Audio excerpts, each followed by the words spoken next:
Tonight on the Black Channel, the tab for slavery is still running because the beneficiaries of slavery are still collecting. The Black Channel is live.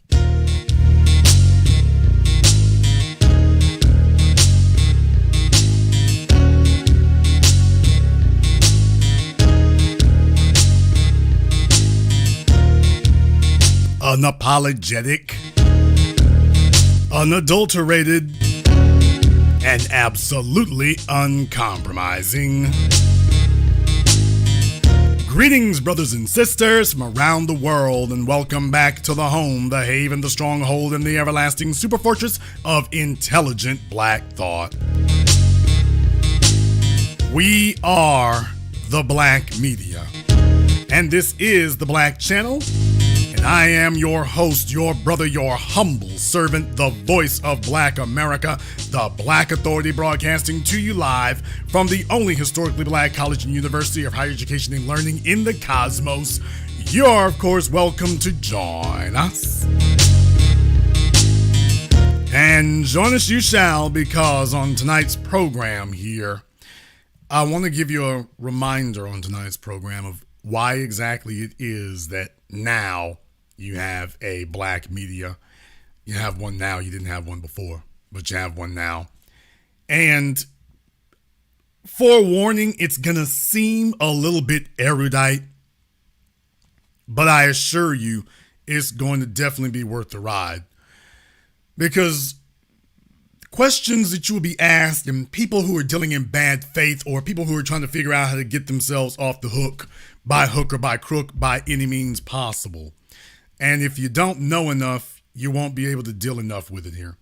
What I want to start you off with is a lesson about why it is that you have a Black Media today, why it is you have it, and how this dovetails against slavery and the case for reparations, how it all goes together, all of it. What I want to start with is a video, not in America here, going back over there to the UK. I want to start with that. I want to start with a video that was done recently, as a matter of fact. It was just done in the last 11 days. And it sums up very, very well what the situation is and what we're dealing with and why it is that we need reparations. Starting with the media. Two things can be true at the same time. That's one of the complexities of history. And The Guardian has a traditional origin story, which is that the newspaper was founded by John Edward Taylor after the Peterloo Massacre of 1819. Now that story remains true. But in parallel to that story is the fact that Taylor and many of the fellow investors in The Guardian were Manchester cotton brokers, and that their fortunes were derived from the processing of slave-produced cotton. And The Guardian, like thousands of institutions in Britain, has direct financial connections to the world of slavery. That reality can't be negotiated with. It can't be explained away. This history can never be solved, can never be remedied, but it can be, something good can come from it, but it needs to be a dialogue. What you're going to hear here tonight, and the reason why I'm doing this, is because I want you all to understand that even as concessions are made about what occurred, you'll notice that the full magnitude of it doesn't just come out all at once. The full magnitude of these things comes out drip by drip by drip. Even as they start conceding things, they only start conceding them in steps, and then you have to start peeling back layers. It goes layer after layer. It's never just presented to you. You always find out there's enough. It's presented to you very benignly at first, and then you find out, oh, there's a deeper layer and a deeper layer and a deeper layer. So go ahead and strap in for that part of it, because you're going to be seeing a lot of that tonight. And we will find it difficult. We'll make mistakes. We'll find ourselves in very difficult conversations. But this should be difficult, because this history is terrible. And this history is something that is as much part of the story of The Guardian as anything else that we might celebrate or might want to remember. So over the past few decades, and especially since 2020, the summer of the murder of George Floyd and Black Lives Matter, there has been something of a reckoning in British history. The way most organisations, the way Britain as a whole for the most part has thought about slavery is to not think about it, to brush it under the carpet, to keep it in the margins.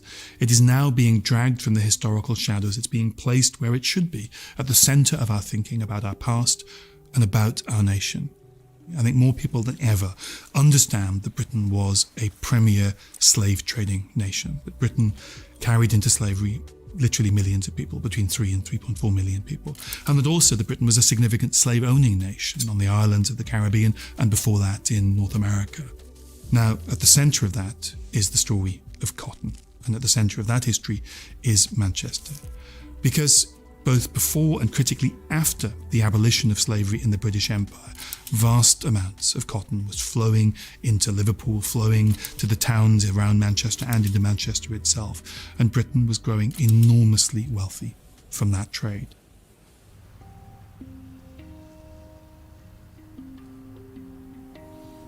My name is Cassandra. I am the postdoctoral research assistant on this project, which is looking at the founder of the Manchester Guardian, John Edward Taylor, and the funders and their links with transatlantic slavery. I'm from the Caribbean. One of the first things that I think about when I go to places like Manchester or places in London that have like huge edifices and structures and monuments, the first thing I think about is, where did the money come from? That's what I think about. I think about the Caribbean. I think about the stories of the enslaved that we don't hear, we don't know about. Do you all understand you're talking hundreds of years later? These individuals were able to capitalize on these things, amass their wealth. And by the time you get around to holding them accountable, literally hundreds of years have passed. Hell, other nations have come into existence and gone out of existence in this time. Think about that for a few moments. Other nations have come into existence and out of existence by the time you get around to holding these individuals responsible for what they've done. And they've built institutions that have lasted. Meanwhile, it's hundreds of years later, and they're telling you about what you don't need. This type of research is quite important because it sheds light on these various aspects, that are historically just whitewashed. From when we first learn history at school, there is a trick in the way it's delivered to us, which is that we tend to think that real British history takes place on these islands, and that the connections between what happened here and what happened in distant colonies and plantations and frontiers is somehow marginal, that it exists, but it's not really proper British history. And that trick, I think, shapes enormously how we think about ourselves and how we think about the past. Over many years, I've given literally hundreds of lectures, and in many of them, I've talked about this trick of history. I've asked people to remake those broken connections, to see the global aspect of British history. The classic example is the Industrial Revolution. We think of it as a British phenomenon. When I was taught the Industrial Revolution, I learnt about the water frame and the flying shuttle and the spinning jenny. But all three of those inventions are connected to one part of the Industrial Revolution, the cotton industry. When we think about America and slavery, we think about the violence, the lynching, the Ku Klux Klan, all of that terrible imagery. What we don't think about are the mills of Manchester and of Lancashire, but they are just as connected, just as integral to the story of slavery and cotton as the slave markets of New Orleans. I have to admit, when I was asked to sit on the Scott Trust and be part of the story of The Guardian, my mind instantly went to Peterloo. Now, I know intimately that cotton and the Industrial Revolution are part of the same story, and yet my mind went to one compartment, and it didn't make those connections. I fell for exactly the trick I urge other people to recognise and avoid falling into. We have to recognise that this knowledge should change us, should change any organisation that confronts or is willing to confront its history. So when you talk about profiteering and you talk about war profiteering, you haven't told the whole story if you don't talk about slavery profiteering. There are a lot of individuals who will tell you, well, they didn't directly engage in it, but they certainly profiteered off of it. Gladly, gleefully so. Their investors gleefully profiteered off of it. Gladly, happily, gleefully so. That's the kind of thing you keep running into. When you start seeing that, that's the kind of thing you keep running into. And that's why I wanted to point this out to you all here tonight, is that most of us here have seen the newspaper The Guardian, and then you find out, oh, well, this is how it was paid for. This is how it was paid for. Your white media companies, your so-called white media companies, this is how it was paid for. Now, you're looking at The Guardian today, and then I'm showing you the direct lines between The Guardian and profiteering from slavery. I'm showing you the direct lines between the two. Don't look for these other people to do it for you. Don't look for them to do it for you. Because everyone has a vested interest in concealing this, because everyone owes something for it. So they all have a very vested interest in making sure that we do not have these discussions, because they all owe something. And they're wondering, when is that bill going to come due?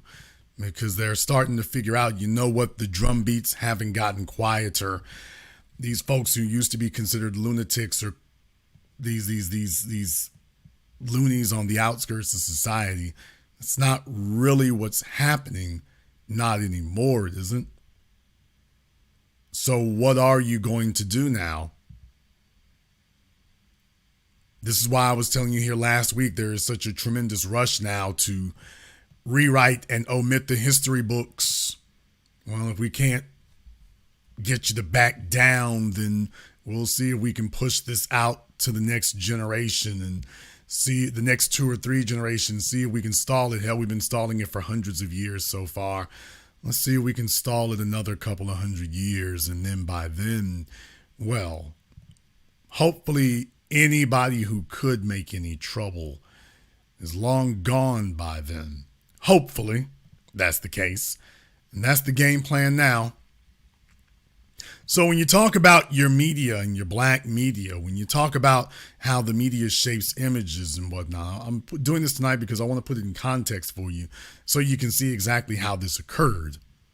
So you can see exactly how this has occurred, that this is not new. This is over the course of hundreds of years, that the wealth has been gathered up by media institutions, that they've been able to get this together, and here you are just watching them today, and you may not have any concept of the fact that, by the way, slave money built them. So if they deny your humanity or anything else, just understand where that came from in the first place.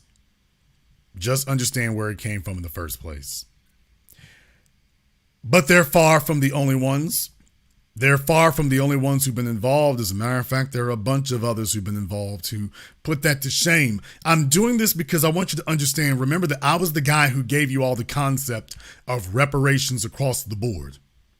To tell you, do not stop with just the idea that it is the, quote, government that owes. That's the thing that I've wanted to make you very, very aware of. Don't stop with that idea that the government owes that and that we're just looking at government institutions. No, there are a bunch of others out here. There are a bunch of others out here, and a lot of them have been flying below the radar because they've been hoping that this conversation would not occur. You see, when we talk about reparations, you get a whole bunch of folk who will sit up here and tell you, well, you know, we can take reparations. You should be looking for reparations in the form of, quote, education. To which I say to you, no, we shouldn't be looking for reparations in the form of education. We should be looking for reparations in the form of educational institutions that owe. We should be looking at reparations in the form of educational institutions that owe. That's how we should be looking at it. I just want to give you a brief reminder about this, that last year, take a look at all these decades and decades later. Last year, Harvard released a report detailing its ties to slavery and plans to issue reparations that shouldn't be left to Harvard. The descendants of the slaves are the ones who just decide what Harvard owes.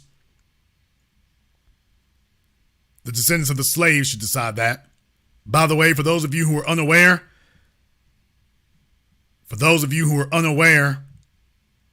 I did a check on that for you, for those of you who may be unaware of it here. And just so that you understand what you're looking at here right now, if you are not aware of what they have, what they're sitting on, Harvard's endowment is pretty much the largest of any institution out there.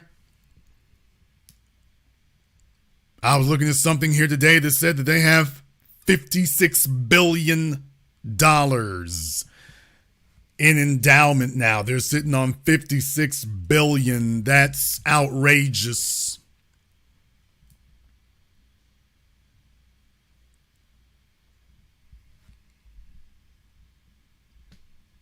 Think about that for a few moments. I did see one that says, I saw a couple that said 53 billion. But regardless of which one you're taking a look at there, let's just go ahead and lowball it. $53 billion. Of course, that was a couple of years ago. I want to say I've seen a number that says 56 by now. And think about that for a few moments. Think about that for a few moments and where it came from. I want to read to you here from the article from NPR to remind you of what we've been looking at here. It said that Harvard University has released a report detailing the school's involvement in the U.S. slave trade, including faculty and staff owning slaves and professors teaching racial eugenics. Now you're getting off into Nazism. Now you're getting off into Nazism at Harvard. In 2019, Harvard President Lawrence Bacow formed a committee that included representatives from all the schools on campus and asked them to uncover Harvard's ties to slavery. The committee's work should, quote, have a strong grounding in rigorous research and critical perspectives that will inform not only our understanding of facts, but also how we might address the ramifications of what we learn, he said at the time. The committee found that Harvard faculty and staff enslaved 70 people from the school's founding in 1636 to the banning of slavery in Massachusetts in 1783. Now, remember what I told you all before, just like the Manchester article, the Manchester video, when they start approaching these things, when they first start discussing it, it kind of minimizes it. And then as you keep reading and keep listening, you notice the scale of it starts getting larger and larger, but it comes out in drip, drip, drab, drip, drip. They don't just come out and say the whole total. They start slowly easing you into it. So the article goes on to say that some of those who were enslaved lived on campus and were responsible for providing care for Harvard's presidents, professors, and students. Care? Providing care? Really? Providing care? Additionally, the report discovered many of the university's donors profited directly from the slave trade in the 17th, 18th, and 19th centuries. Some used labor from enslaved people in the Caribbean and the American South. Let's hear it for Harvard. Others obtained their wealth from selling goods to plantations. Donors in the textile industry sourced cotton that was grown by enslaved persons. Quote, during the first half of the 19th century, more than a third of the money donated or promised to Harvard by private individuals came from just 5 men who made their fortunes from slavery and slave-produced commodities, the report said. Let me read that to you one more time. During the first half of the 19th century, more than a third of the money donated or promised to Harvard by private individuals came from just 5 men. Men who made their fortunes from slavery and slave-produced commodities. The university also heavily supported the study of eugenics, the concept of encouraging selective breeding for the purpose of purifying the human race. Dudley Allen Sargent, director of Harvard's Hemingway Gymnasium from 1879 to 1919, implemented a, quote, physical education program that involved intrusive physical examinations, anthropometric measurements, and the photographing of unclothed Harvard and Radcliffe students, according to the study. The school has made a plan to administer some form of reparations. Oh, can't wait to hear this. Harvard outlined several next steps it said it would take in an attempt to atone for its involvement in the slave trade, including monetary reparations for Black and Indigenous students who are descendants of enslaved persons in the U.S. Black and Indigenous students. I'd like to see the DNA on that. Quote, the profound harm caused by the university's entanglements with slavery and its legacies cannot be valued in monetary terms alone, the study said. Nevertheless, financial expenditures are a necessary predicate to and foundation for redress. Now, did y'all see the first sentence there? The first sentence they said here was, quote, the profound harm caused by the university's entanglements with slavery and its legacies cannot be valued in monetary terms alone. So first thing they want to let you know is, by the way, we can't really put this in monetary terms. We can take a crack at it. Yeah, we can take a crack at it. If you all can't put it in financial terms, don't worry, we can take a crack at it for you. We got that covered. It goes on to say that the Legacy of Slavery Fund will be kept in an endowment strategically invested to support implementation of these recommendations, the report said. The Ivy League school also plans to further partner with historically Black colleges and universities through initiatives such as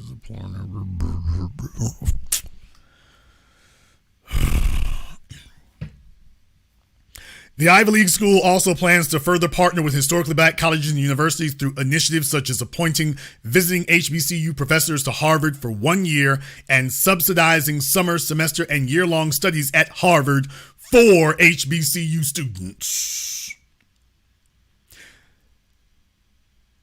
They want to appoint visiting HBCU professors to Harvard for 1 year and subsidizing summer, semester, or year-long studies at Harvard for HBCU students. So in other words, integration. They want to offer integration into Harvard. Integration costs nothing. Dr. King talked about that. This is why we keep reminding you in that interview what he kept saying was that the problem with integration is that integration didn't actually cost the nation anything. Desegregating the schools didn't actually cost anything. Desegregating the lunch counters and the department stores didn't actually cost the nation anything. But when we say we showing up for that check, that's going to cost you something. So they're trying to remix the same old playbook. We'll integrate you into Harvard. We didn't ask to be integrated into Harvard. You didn't take out what you extracted in the form of integration. You extracted it in the form of dollars. That's what we're here for. Not symbolic things like we'll hand pick a Negro here and hand pick a Negro there and we'll call it reparations. They go on to say that the school said it is working to identify Black and Indigenous students who are direct descendants of people enslaved in the U.S. Quote, we further recommend that, in recognition of this lineage, the university engage with these descendants through dialogue, programming, information sharing, relationship building, and educational support. Did you all hear that? Even for the people who are descendants of the folks who they enslaved at Harvard there, or the slaves they had working at Harvard, well, what are you offering them? Well, we further recommend that in recognition of this lineage, the university engage with these descendants through dialogue, talk, programming, more talk, information sharing, talk, relationship building. We didn't ask for a damn hug. You didn't extract a hug from these people. And educational support. You think they've been waiting around for the last few hundred years for a scholarship? The reason why the meter is still running for reparations is because the people who have benefited from it are still benefiting and trying to bull jive and play around. But they're not silly and they're not dumb. They know what they're doing. They know what they're doing to this day. They're talking about everything except reparations in the form of what they took. They're talking about reparations in the form of everything except what they took. This is an insult to even say anything like this, but they understand something. They want to know, are you going to keep pushing for what you're actually owed? Are you going to keep pushing and keep demanding for what you're actually owed? Or can we go ahead and water this down and dilute it down to something else? Because that's what worked. Can I just be brutally honest with you all? Because that is what worked on your fathers and your grandfathers that worked with them. Your fathers and your grandfathers, this is the way Harvard sees it. Well, your fathers and your grandfathers were willing to accept that. They weren't demanding that we cut the check. So let's see if the grandchildren and the great-grandchildren are the same.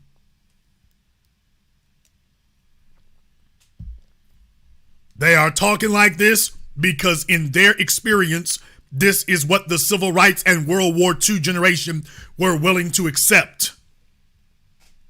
They're talking to us crazy like this because that is exactly what previous generations settled for. They got real shy. They got real bashful when it came to discussing exactly what we were supposed to get. So when it was time to press them and do what Dr. King said, we're here to get that check, Negroes started talking about integration. And instead of staying steadfast and determined and committed and dedicated to continuing to push and say, no, nothing short of cash payments will do. Instead, you settle for integration. Now, guess what? They're back again 50, 60 years later. In their case, 300-400 years later. Can we discuss integration? Well, you know what? We know we extracted money and benefits from you, but can we interest you in a scholarship and integrating you at our school? Because it costs us nothing.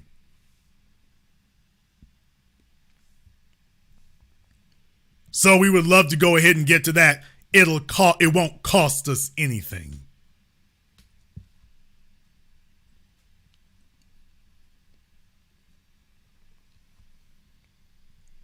But it's bigger than that. It's bigger than that, and it goes further than that. And I want you all to understand that they are not going to give this to us every time we show up. They are going to start double talking, double dealing, backsliding. They're going to do everything that they possibly can to absolutely heinous extents. But that's what they're going to do. And you need to be prepared and understand that now so that as you go forward, you're not deceived about exactly what you're going to have to accept and what you're going to have to insist on. They're not playing about that.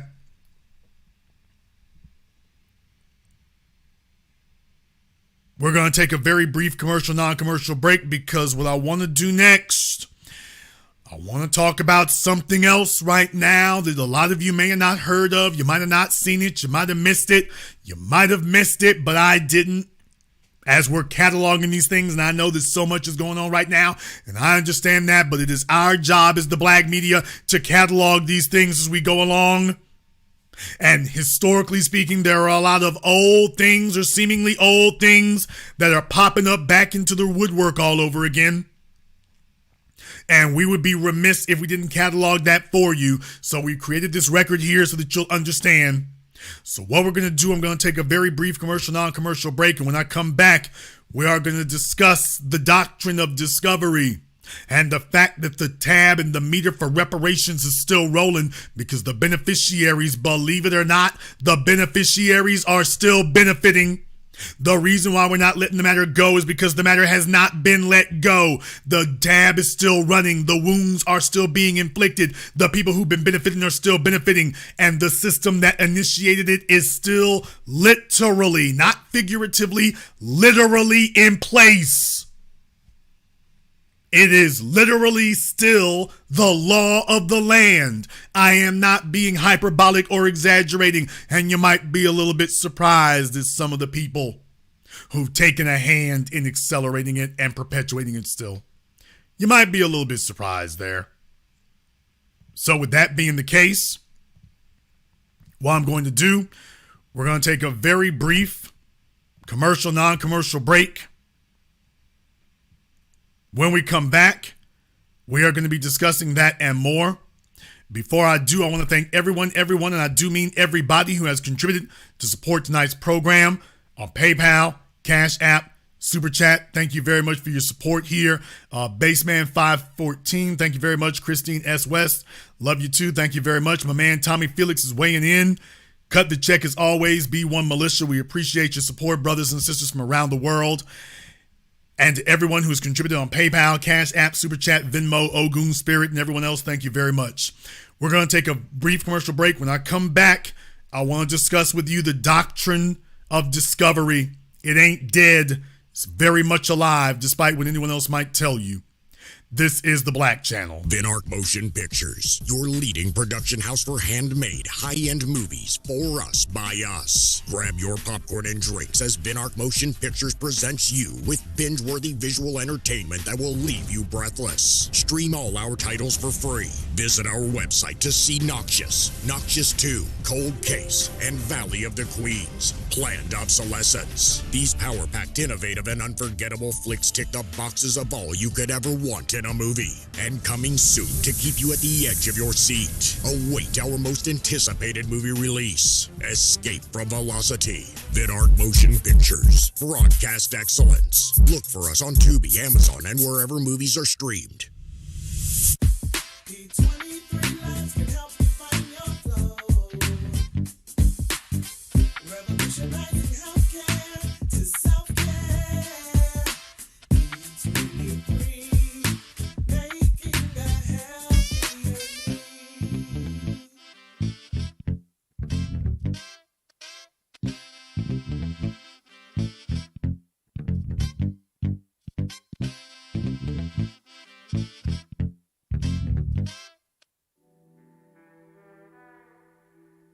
Order yours today to experience all the benefits of Ash Kickin' Natural Body Butter. With skin so smooth and soft, you'll thank us for it. Shop Ash Kickin' online. That's ASHKICKIN.com.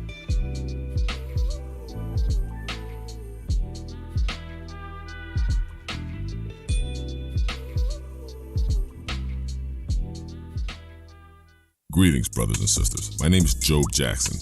I'm a foundational Black American, and I entered the field of IT with the goal of helping the family globally.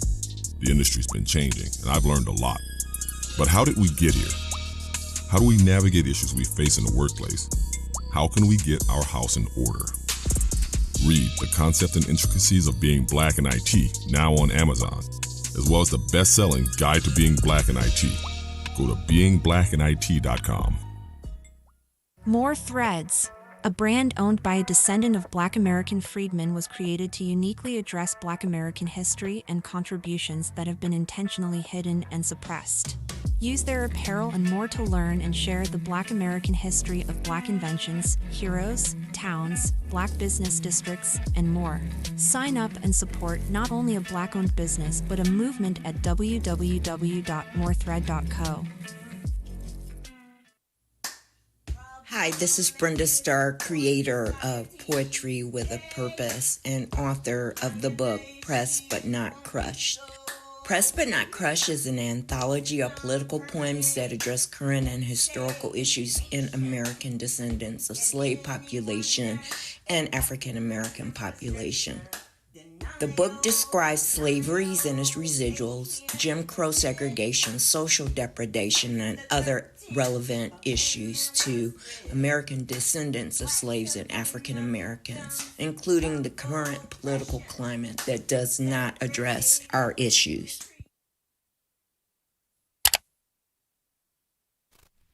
This is the Black Channel. I am your host, your brother, your humble servant, the Black Authority. Very glad to be with you all here this evening. Big shout out here to B1 Media is a lifesaver. Thank you very much for your support for tonight's program. We appreciate that. Also to Monet, Mr. Jules, Zachariah, and Mark B. Thank you very much for your support as well.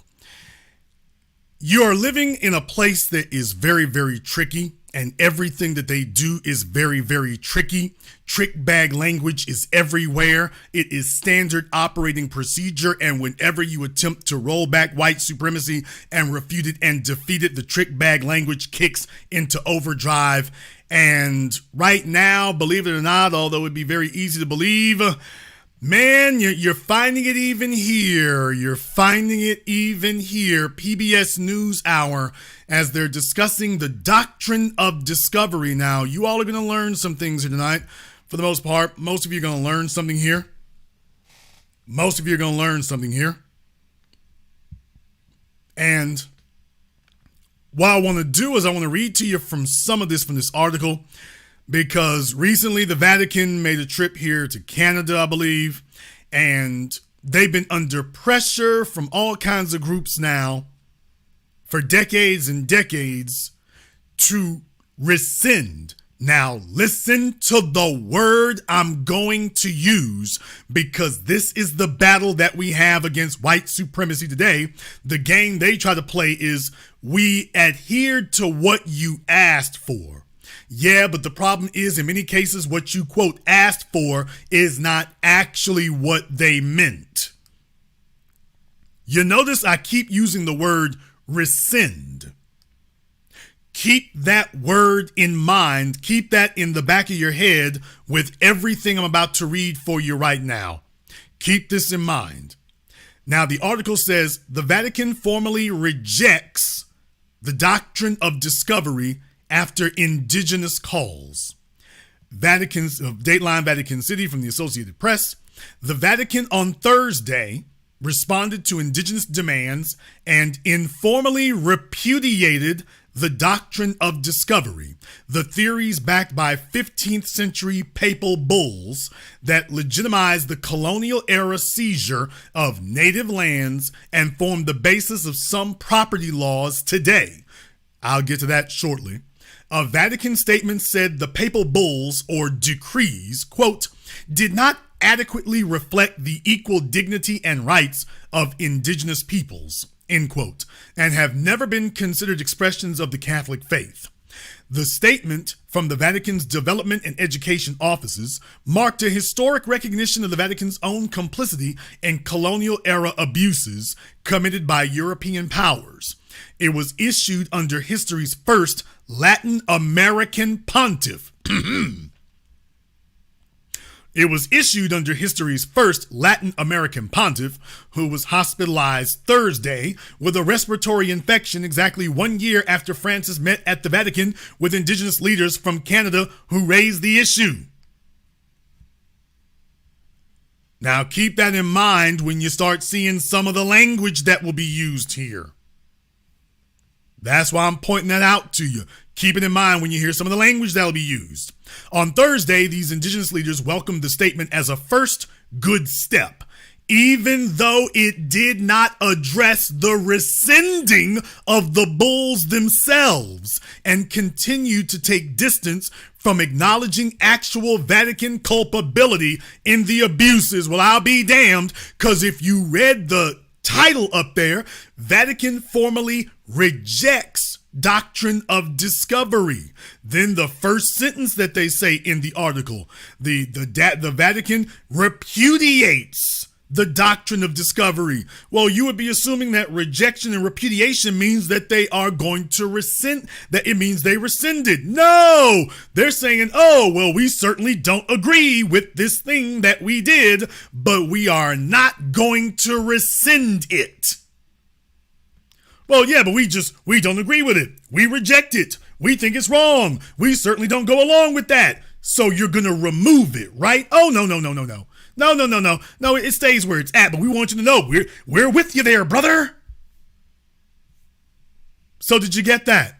You heard all that was said. You heard everything they were telling you before. But by the way, now you found out that reject and repudiate do not mean remove and rescind. We're not talking about the Vatican of 600 years ago. We talking about the Vatican of 6 days ago. That's what I'm trying to get through to you. We're not talking about the Vatican of 1623. We talking about the Vatican of 2023. Do you understand? That's what we're talking about right now. They're saying, "Oh no! The doctrine of discovery. We're not gonna rescind it. No. We don't do that." Now the article goes on to say here, the statement said the papal documents had been, quote, manipulated. This is the Vatican now. The Vatican is saying that the doctrines of discovery had been manipulated for political purposes by competing colonial powers, quote, to justify immoral acts against indigenous peoples that were carried out at times without opposition from ecclesial authorities. So they're saying that the documents that they made up that gave these people permission to subjugate to servitude all Gentile or non-converted peoples, that it was the nations who used that as their permission, that they manipulated the permissions that they were given. That's what they're saying. Oh, that wasn't our idea. They manipulated that. They manipulated it. That's what they're telling you. This is not 500 years ago, folks. 6 days ago. They go on to say that it said it was right to, quote, recognize these errors, end quote, acknowledge the terrible effects of colonial era assimilation policies on indigenous peoples, and ask for their forgiveness.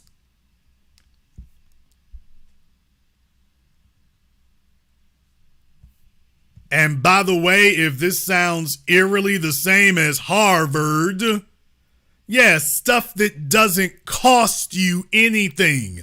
Did you get that? Everything the papacy is talking about doesn't cost anything. It's right to acknowledge recognize these errors, acknowledge their terrible effects, and ask for their forgiveness. Things that don't cost you nothing. Now, what you extracted came at a huge concrete physical cost. Now that we're talking about the bill is due, they want to talk about repaying it with intangibles. Well, can we give you a crisp, firm handshake and a hug? Can we give you a brother man hug? Is that all right? This is not the Pope from the 1600s. This is the Pope of 6 days ago. Now, they go on to say here that the statement was a response to decades of indigenous demands for the Vatican to formally rescind the papal bulls that provided the Portuguese and Spanish kingdoms the religious backing to expand their territories in Africa and the Americas for the sake of spreading Christianity. Those decrees underpin the doctrine of discovery, a legal concept coined in an 1823 U.S. Supreme Court decision that has come to be understood as meaning that ownership and sovereignty over land passed to Europeans because they discovered it. Now, what I want to do right now, I want to go ahead and show this on your screens so you can see it from the article yourselves. I want you to see what the article itself says here. What it says is that These decrees underpin the doctrine of discovery, a legal concept coined in 1823's U.S. Supreme Court decision that has come to be understood as meaning that ownership and sovereignty over land passed to Europeans because they, quote, discovered it. Now, take a look at this.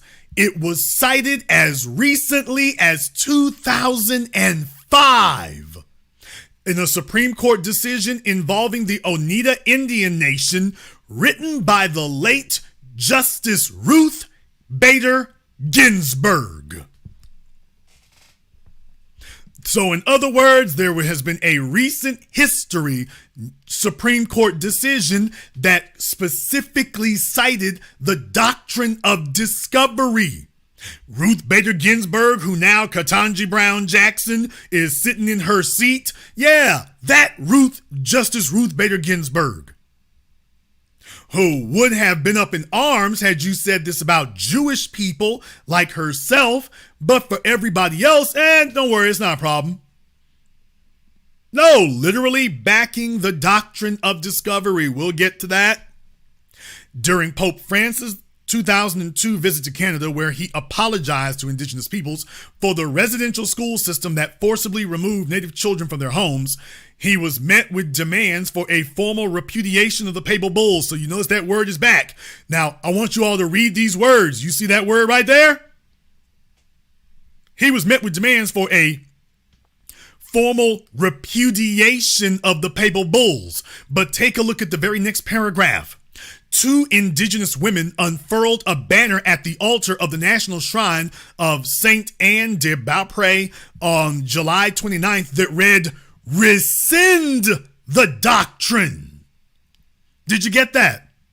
So even this article from PBS is written in a very tricky way. It's written in a very deceptive way, that they're using the terms repudiate and rescind interchangeably, even though at the beginning they make it very clear that reject and repudiate are not the same as rescind. They make that clear at the beginning, that reject and repudiate don't mean the same thing as rescind, that those are two separate things. But yet when you come down here, they start using the terms interchangeably again. And right here, folks have been demanding that they repudiate those papal bulls, but the women who showed up put the word rescind, showing that they're hip to the game and that they understand y'all are trying trick bag language. So, okay, we'll go ahead and we'll fight that. Now that you're saying rescind it, they're saying, yeah, we can't rescind. We don't do rescinding. Will you take a repudiation? No, we need some rescinding. It goes on to say here that before that, Michelle Shenandoah of the Oneida Nation had called for the Vatican to rescind the papal bulls when she delivered the closing marks of the First Nations delegation that met with Francis during a week-long visit last year by Native groups from Canada.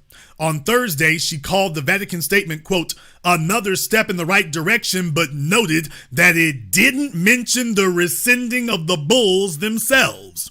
Quote, I think what this does is it really puts the responsibility on nation states, such as the United States, to look at its use of the doctrine of discovery, she said in an interview from Syracuse University, Syracuse, New York, where she is a professor of indigenous law at Syracuse University's College of Law.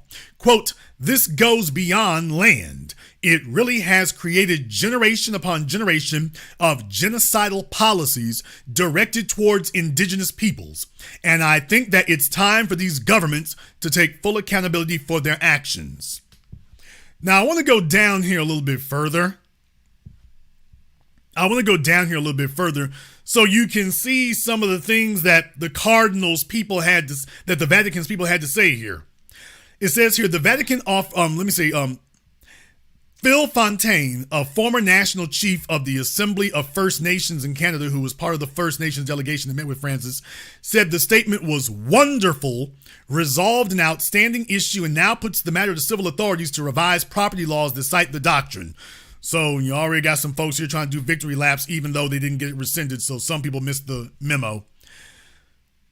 The church has done one thing as it said it would do for the Holy Father. Now the ball is in the court of government, the United States and in Canada, but particularly in the United States where the doctrine is embedded in law, he told the Associated Press. So do you all notice, even though these are indigenous tribes in Canada, you notice how they keep mentioning the United States and saying, by the way, you do understand that this is in law in the United States, right? So he came to Canada, and indigenous people in Canada are saying, by the way, yeah, we're in Canada, but we couldn't help but notice that this is actually the law in the United States, down there in the U.S. Now, it goes on to say here that the Vatican offered no evidence that the three papal bulls, Dum Diversas in 1452, by the way, when did Columbus sail the ocean blue? When did Columbus sail the ocean blue? Take a look at these dates. Dum Diversas in 1452, Romanus Pontifex in 1455, and Inter Caetera in 1493. Had themselves, now the Vatican offered no evidence that the three papal bulls had themselves been formally abrogated, rescinded, or rejected, as Vatican officials have often said. But it cited a subsequent bull, Sublice Deus, in 1537 that reaffirmed that indigenous peoples shouldn't be deprived of their liberty or the possession of their property and were not to be enslaved. Oh, really? Cardinal Michael Czerny, the Canadian Jesuit whose office co-authored the statement, stressed that the original bulls had long ago been abrogated and that the use of the term doctrine, which in this case is a legal term, not a religious one, had led to centuries of confusion about the church's role. Folks, they still trying to defend themselves and say, we ain't had nothing to do with that. What you talking about? We're talking about Willis. Hell, you can't blame us for it. This is not the Vatican's position 300 years ago. This is the Vatican's position right now, tonight.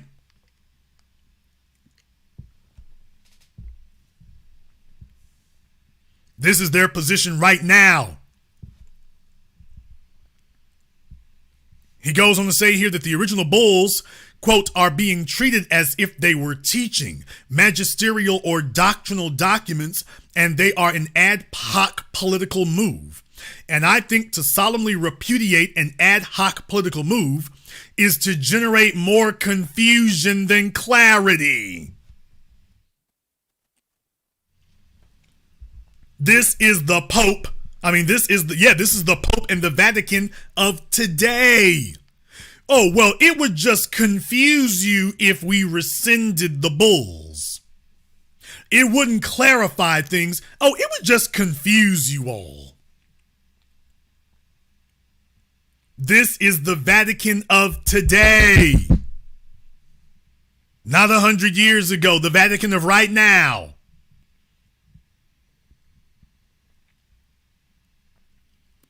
He stressed that the statement wasn't just about setting the historical record straight, but, quote, to discover, identify, analyze, and try to overcome what we can only call the enduring effects of colonialism today, you think?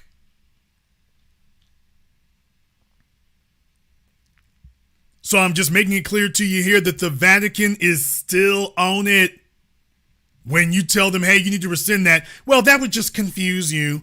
In other words, we standing by it. We're standing by it.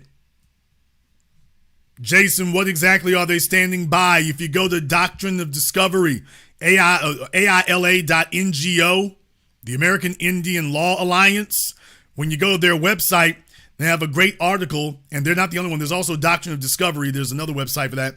But if you go to their websites, you can notice that they've got these, they explain exactly what that means. For those of you who may be uninitiated here, it talks about the doctrine of discovery.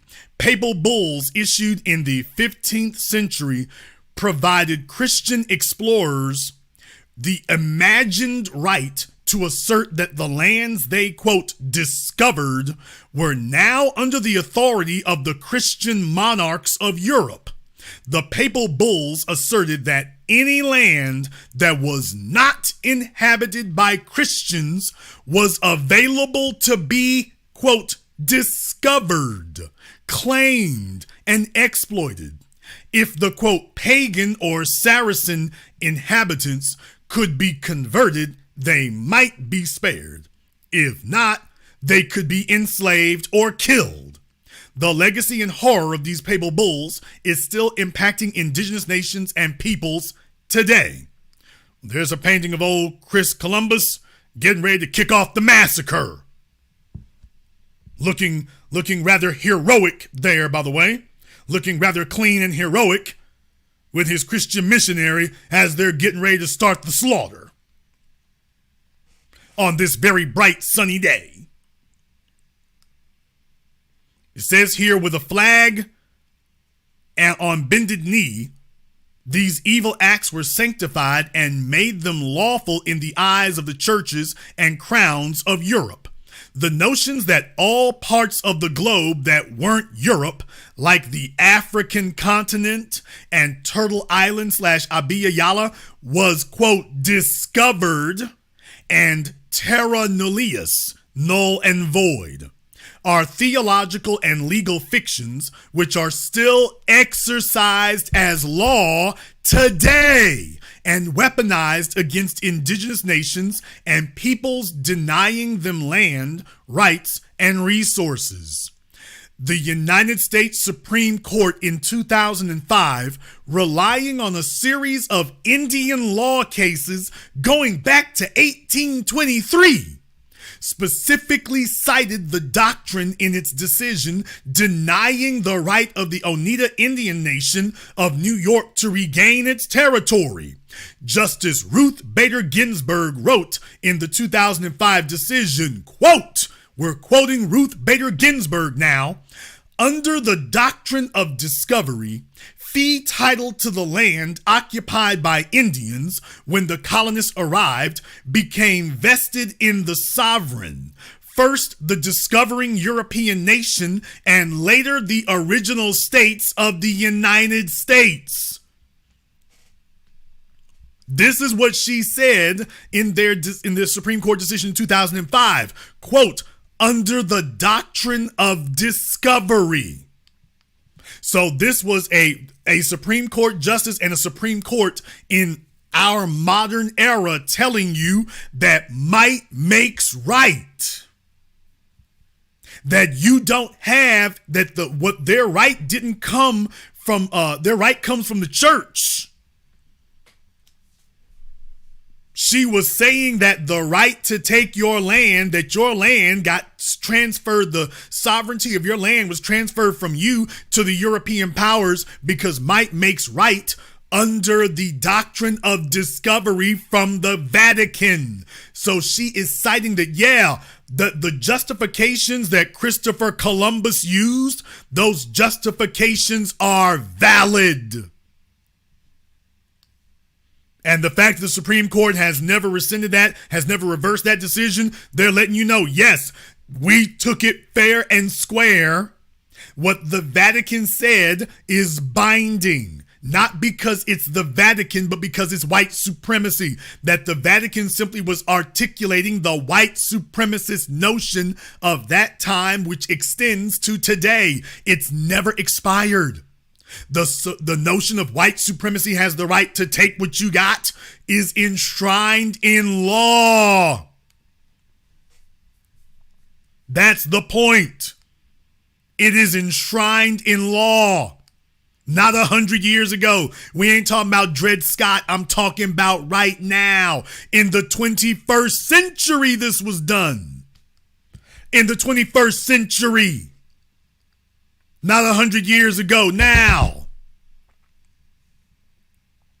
They go on to say here that, in fact, the doctrine of discovery is the basis for all Indian land law in the United States and Canada, and it has imposed similar burdens on indigenous peoples all over the world. Australia, New Zealand, in Africa, in Latin America, and in the island nations of the Caribbean and Oceania.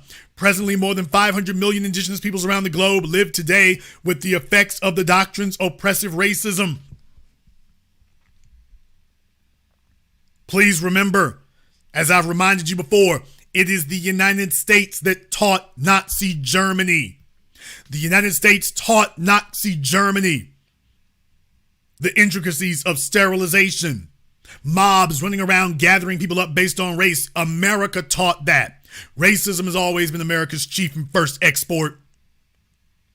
Origins of the transatlantic slave trade. Oh, we taking you deep into it, deep. Why is reparations a running tab? Ask Ruth Bader Ginsburg. Get on your Ouija board and ask her, because she was upholding it not 100 years ago, upholding it now. Now for LGBT, she wants to make sure no law can stand for that, for LGBT. But for something that might empower black folks, oh hell, we'll make sure that you ain't got an avenue open if we can close it. Origins of the transatlantic slave trade. The doctrine of discovery is the basis for land theft and the genocide of indigenous peoples is well known in international legal circles. What is perhaps less well known is that it is also the origins of the transatlantic slave trade. After the church and crown were bankrupt from the Crusades and from killing their own indigenous peoples, they turned their attention to the colonizing and committing genocide against the indigenous nations and peoples of the African continent. The church and crown's greed for lust, for blood and gold, unsatisfied, they turned to looking for new lands to dominate and new peoples to dehumanize. In the process, 12 million enslaved Africans, everybody keeps lowballing that number, were brought to the Turtle Island, David's standard American Holocaust. Europeans, Christians saw indigenous Africans as an expendable and exploitable commodity, and the 12 million indigenous peoples of Turtle Island as terra nullius. Therefore, the genocides indigenous people of Turtle Island were no different than clearing the land for extraction. Got to break a few eggs to make an omelet, and got to clear you out so we can get the goods. Got to clear you out so we can get the goods. Now, by the way, if you want to go check it out, it also goes into other places here. It also goes into other places as well, but it just lets you know, by the way, yeah, when we talk about the papacy, when we talk about the Vatican, and when you talk about why does this matter, it is because this goes directly to the transatlantic slave trade. It is directly, as you know, Dr. John Henry Clark taught us about the doctrine of discovery.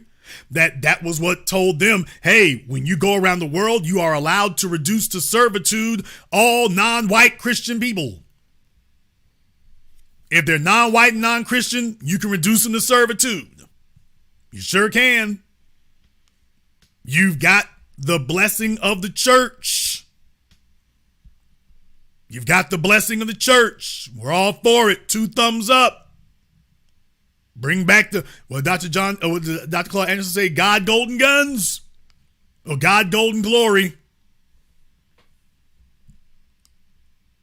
God, which should be read as white supremacy. Gold, money, and glory, which should be read as white supremacy.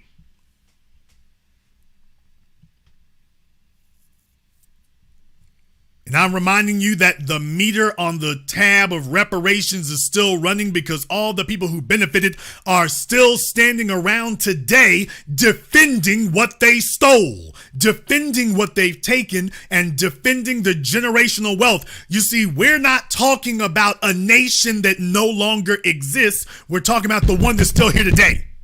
We're not talking about a school that no longer exists. We're talking about a school that still exists today.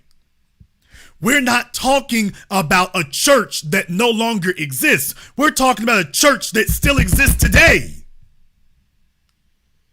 You see, these other folks are talking about nations and institutions and things that no longer exist.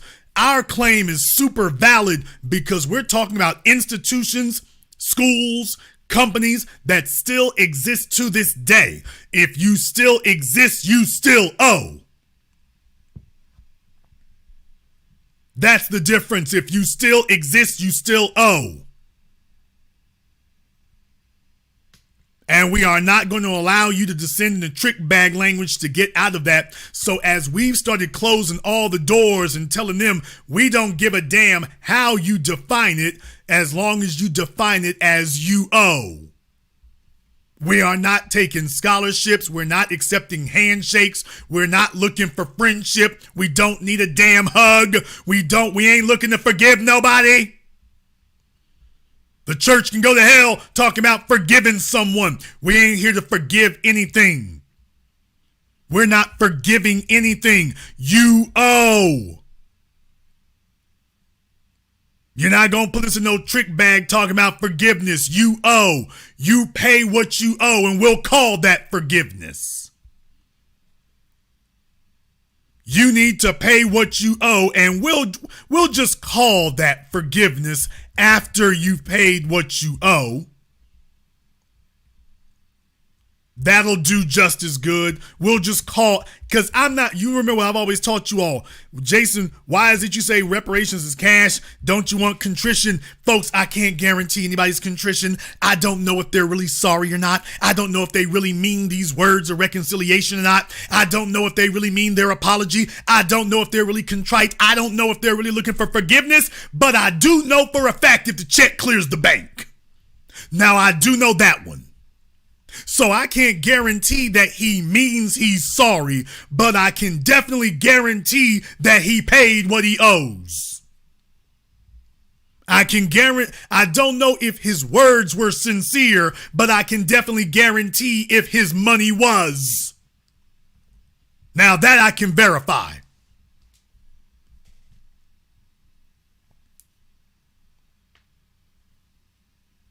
Don't let somebody try to sell you on intangibles. Don't let anyone sell you on intangibles. They're real good for telling us that we need to be sold on intangibles and things we can't see and can't feel and can't hear, and looking for friendship and reconciliation and integration. And meanwhile, you done, quote, reconciled and you left exactly where you were. That's the trick bag they played on South Africa. Black folk in South Africa talking about truth and reconciliation. Yeah, truth and reconciliation just left them where they were. Truth and reconciliation. Reconciliation left you where you were. What good was reconciliation if it was going to leave the status quo unchanged? No.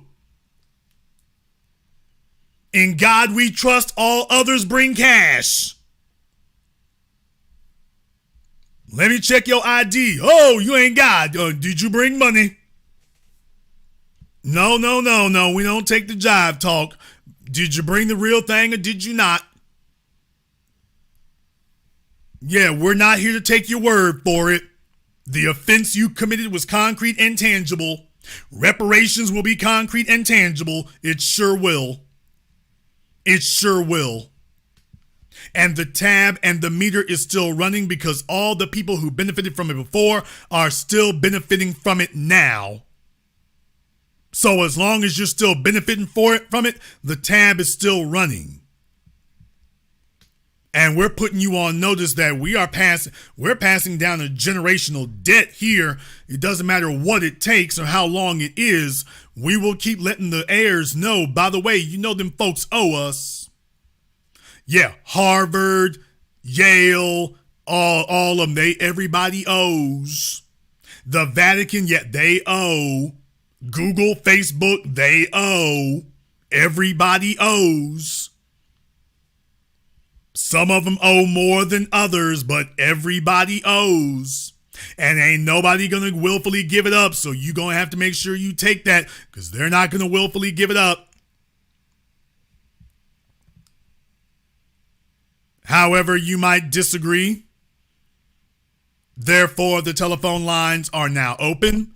The number is 646-787-1933. That's 646-787-1933. Your personal access code to the blackest radio program in existence, the only one of its kind on planet Earth today. You are, of course, welcome to join us. I want to send a special shout out here to Mr. Bradford, Vernon Fairley, the Collector, and Knowledge Rock there in the Super Chat. Big shout out to everyone who has contributed to support tonight's program on PayPal, CashApp, Super Chat, Venmo. Thank you very much for your support. It is necessary that we have programs like this tonight so I can remind you all about what we're owed. We're not just owed reparations from a government. We are owed reparations from practically every institution on this earth. Our enslavement didn't just build America, is what I'm trying to tell you. Our enslavement literally built the world, as you just heard from The Guardian. You just saw The Guardian. That was why I was playing that. The Guardian is telling you that their wealth in Britain came from slavery in America. So even after they outlawed slavery proper in Britain, they were still getting the benefits from dealing with slave traders in America.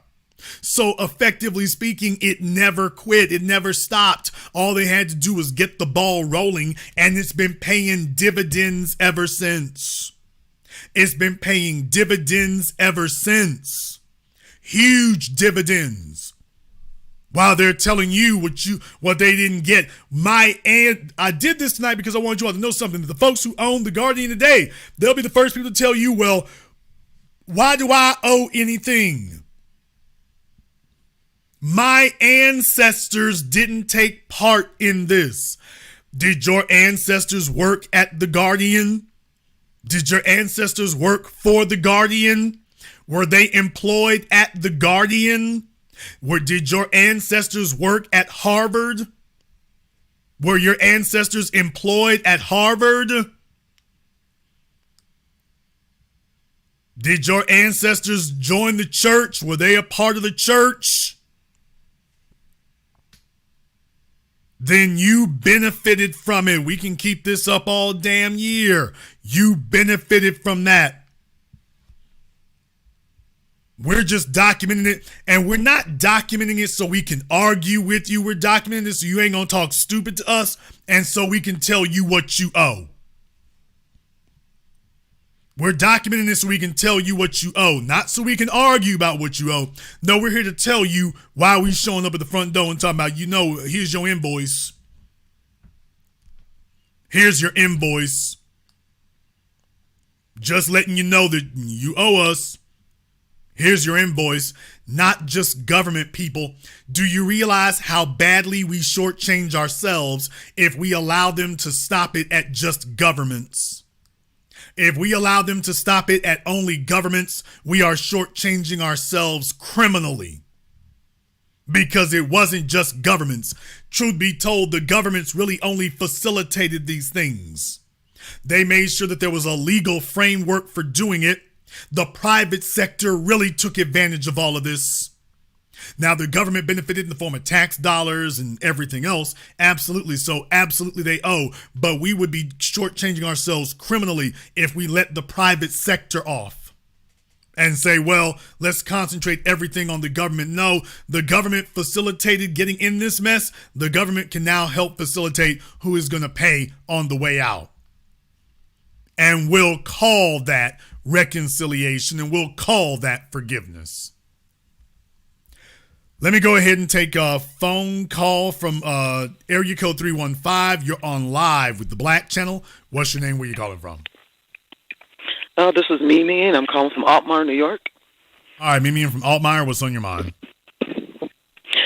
This is a perfect topic tonight, Jay, because I was in a live today, and there was some crazy fool in there talking about white people were the first slaves of this country, and that that this country wasn't built for them. And it was like cringeworthy. They said very that cringeworthy. They said this country wasn't built for white people. Yeah, and they were straight up talking about we need them as allies and we shouldn't be so mean to them and all this crazy talk. I'm not really sure what they. Actually, it was Hotep Jesus. Well. Yes. Like I say, y'all, the immigrant class, y'all are doing a terrible job. You're not checking your coons. And what happens is these people know, you got to understand, when you got somebody like Hotep Jesus, YouTube promotes individuals like that. It's no surprise that they have a beeline to folk like Joe Rogan. These people know where the coons are. They know where the bootlicks are, and so they do their best to try to elevate the profile of those individuals. They got a never-ending list of them in entertainment and whatnot. That's why they love bringing on comedians, because it's like a coon factory. So they know who they're dealing with. That's the bad news. The good news is nobody takes them seriously. Nobody takes him seriously. Fact. If he's on that side of the issue, that's basically a signal to everybody else not to be on that side of it. Thank you very much for giving us a call. Let me get caller from area code 520. You're on live with the Black Channel. What's your name? Where you calling from? Hi, I'm Beverly Reynolds. I'm calling from Arizona. All right, Debbie, from where at in Arizona? Tucson, Arizona. All right, Debbie from Tucson, and what is on your mind? I was wondering, I've seen a couple of times throughout the years, I'll say in the last 10 years, that the question of reparations has been asked to President Biden, and he always says we need to give the Indians reparations first. I grew up in Oklahoma. Indians have always been getting reparations. They get per cap every year, and they also have casinos. So I really don't know what he's talking about. I lived in Oklahoma. I grew up there. I've never met a poor Indian in my whole life. I don't say they don't exist. I know they are here in Arizona on the Navajo reservation. But in Oklahoma, they have oil, they have land, and they also have per cap. And yeah, I mean they've gotten reparations, they've gotten remediations. Hell, they get checks now. Sure. You know, they've got their casinos and everything else there. And here's the killing part about it: most of them are not actually Native Americans. They're a bunch of white folk masquerading as Native Americans. And if you all want to know how easily and how willfully, slow down. If you want to know how easily and willfully they would jump on that train, you all take a look at the transsexual movement. Take a look at how quickly they'll jump from claiming male to female if there's something to be gained. So they will very easily jump from white to Native American if there's something to be gained. All they have to do is rescind the Dawes Act, and that would cure that overnight. Well, it would actually be kind of Indians. I went to school with a bunch of white people that carry little cards that say they're Indians. And where, like in Canada, if you are an indigenous person and you marry outside of your race, you are no longer considered indigenous, and that white person doesn't get any benefits from marrying an Indian person.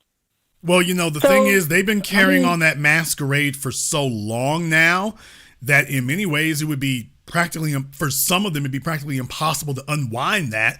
Because if their folks were doing this 120, 130 years ago, in many cases, they're going to try to make a genetic claim on it at this point. It's going to be hard to unravel them. This is the reason why you got to stop that up front. That's exactly what they tell us about reparations. That would be hard to unwind. I mean, who could we say who owes what? No, nothing that they're getting in the way of benefit is hard to unwind because it's always documented. It's always state or federal law. It's not a good law, or either way, and it can be rescinded. Well, no. What I'm saying is that my issue is my issue is not about the. Okay, slow down. My issue is not about the people who from the Dawes Act. Obviously, Dawes rolls. That's obviously one thing. You've got white folk who have been inducted into these tribes. Remember, what they've done is after they get in, they remove the black folk. Remember the so-called 5 civilized tribes here over the last 20 years. Too many times. Over the last 25 years, 20 years or so, they've been methodically excommunicating and expelling black people from these Indian tribes. Now, they're not expelling the white folk. The white folks are staying where they're at. No. They're not having to show any paperwork, no documentation, no nothing. The black folk who got treaties and documentation, we're the ones being removed. But the white folk, they're allowing them to stay where they are. Thank you very much for giving us a call. Let me get caller from area code 318. You're on live with the Black Channel. What's your name? Where you calling from? Hello, Jason. My name is Edward J. Anderson Jr., also known as Mr. Mass Man on YouTube. If you want to find my channel, you can. Okay, sir. Let's not do that. If you want to promote something, you can click the advertising link. What is on your mind? Oh, let me take you off speaker. Okay, he's folks. If you want to advertise something, then you can click on advertising. We don't just jump up and say, hello, my name is Hotep Moses, and I would like to introduce you to my YouTube channel. So we do not do that. You don't go into Walmart and set up a kiosk for Target. We don't do that. So if your YouTube channel is not popping like it needs to, you're showing right now, you're not really working with folks very well to get that going. So I recommend that you increase your networking skills. It's a handy life skill there. To the folks who are tuned in here now, I want you all to understand here that as we go forward, the tab for reparations is still running. It's still running everywhere on everyone. I want you to understand that it's running everywhere on everyone. So as you go forward here, I want you to keep in mind that reparations is owed across the board. The tab is still running.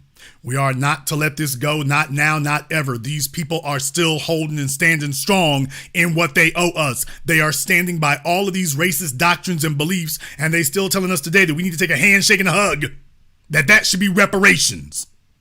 Hell, the folks talking about free education sound downright generous to these other folks. They talking about a handshake and a hug.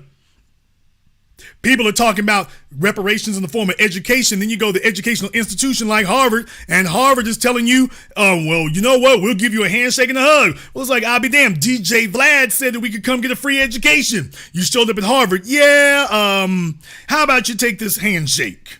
Well, I thought you were going to give me the free education. Yeah, how about a firm brother man hug? Caller from area code 415. You're on live with the Black Channel. What's your name? Where you calling from? This is Don, calling from San Francisco. Don from San Francisco, what's on your mind? I'm so glad that you broached this topic. Man, it goes deep. It goes deep. What you were talking about in terms of the Papal Bulls, and if your listening audience doesn't know, go look up Papal Bull 66, which permitted enslavement of our people. And the deal is this. When I say our people, it's not just melanated people. It's very specific. You have to understand that. Not you, because I know you do. But folks have to understand, on the West Coast, the northwest coast of Africa, there was a place called Negro Land, which was also comprised of the Gold Coast, the Ivory Coast, and the Negro. We're a very special people, or else we would not have been able to survive the last 500 years of what we endured. But I love that you brought that out with the Papal Bulls and the papacy, because that takes us back to our history before the northwest coast of Africa. That takes us back to Spain and Portugal. That takes us back to Black Europe before the Renaissance. And if you're willing, that takes us back to Jerusalem or Jerusalem. We are a very special people. And the prophecy of the Most High speaks to us. Why do you think you're seeing what you're seeing happening in Mystery Babylon? Well, certainly they're not letting that go. I want people to know this part here, because our history going back, these are the claims that we need to make, is to know exactly what we're claiming. Up until now, you haven't had folks really across the board naming exactly what the grievances were and exactly what they are. And the point I wanted to make here tonight, and I think that's what you're expressing about that, is that by naming these specific things, like the Papal Bulls, for example, by naming those specific things, you're noticing that the Vatican Church is standing by them today just as hard as they stood by them 500 years ago. They're not abandoning them. They're standing by them today. So if they're standing by their doctrines and their decrees today, and they refuse to divorce themselves from it or rescind it today, then damn it, they're still binding on you today, including the debts and grievances that you've incurred as a result. Thank you very much for giving us a call tonight. Let me get called from area code 804. You're on live with the Black Channel. What's your name? Where you calling from? Reginald, Richmond. All right, Reginald, where you calling from? Richmond, Virginia. All right, Reginald from Richmond. Then what's on your mind? Yeah, well, my whole thing is that the Catholic Church still collects tithes from plenty of black folk all over the world. Still forgives sins of plenty of black folk all over the world. And, I can't help but think that, being a part of the church is part of the participation in one's own oppression. They've collected amount of money from the slave trade. They've collected amount of money from discovery, and then on top of that, when you walk in there and do your Hail Marys, you put a few dollars on top to. Black people in America have never really formed any real appreciable segment of the Catholic Church. I mean, there's black folk who are Catholics, but they're few and far between. I think most of them went off to become Jehovah's Witnesses. So, I mean, you're going to find some of them. Now, in Africa, now that's a bit different. Yes. They still hold sway there, yes. But that's a different issue. That's a different issue from us. So for black people in America, it's really not that endemic. The church, period. But then again, remember, you're not dealing with the Catholic Church. So as far as Catholicism is concerned, we're not really very super represented where that is concerned. But thank you very much for giving us a call. Let me get caller area code 857. You're on live with the Black Channel. What's your name? Where you calling from? I'm BB from Boston. Okay, BB from Boston. And what is on your mind? So I'm calling in tonight for some advice.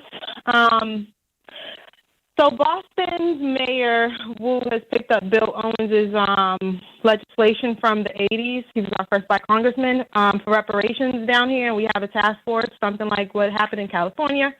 And I'm calling in tonight to ask a question. As far as the institutions, how do we as a people on the ground let these institutions know what we want and how we want it? Because I'm in Boston, Harvard's up the street, and they owe us. And, we can name a lot of places. So how do we let them know what we want? A letter? Okay, how do you let them know what you want? The first thing you do is you can call them and tell them what you want. That is the first thing. Okay. The second thing here is you want to make sure you have other like-minded individuals, because that's how those things really get kicked off. You want to have like-minded individuals, so you don't want to just be by yourself. There's other folk who feel the same way, and you can work with anybody who's on the same page with you, okay? Anybody there who's on the same page with you, as long as they adhere to the principles. Number one, it must be lineage-based. Number one, first and foremost, it must be lineage based. You are not making a claim based on racism. You are not making a claim based on discrimination. You are not trying to heal the world. And this is not some new pseudo form of affirmative action, which wasn't for us anyway. That you are making a lineage based claim. That is what you are doing. So first and foremost, you have to make sure that you have your claim correct. Now that you're clear about who it's lineage based for, now you start getting together with other people who understand the same thing. You can start a Facebook group. I mean, we got social media today. There's really no reason why, hell, the algorithms help you find similar people in your area. You can literally start a Facebook group. If you got 20 folk, that's a start.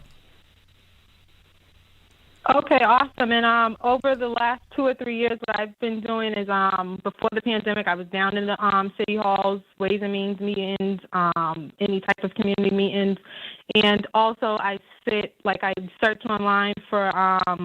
So here we have like the New Hampshire something for reparations, and so I sit in on those type of meetings, and I took my notes here with the lineage base and everything like that.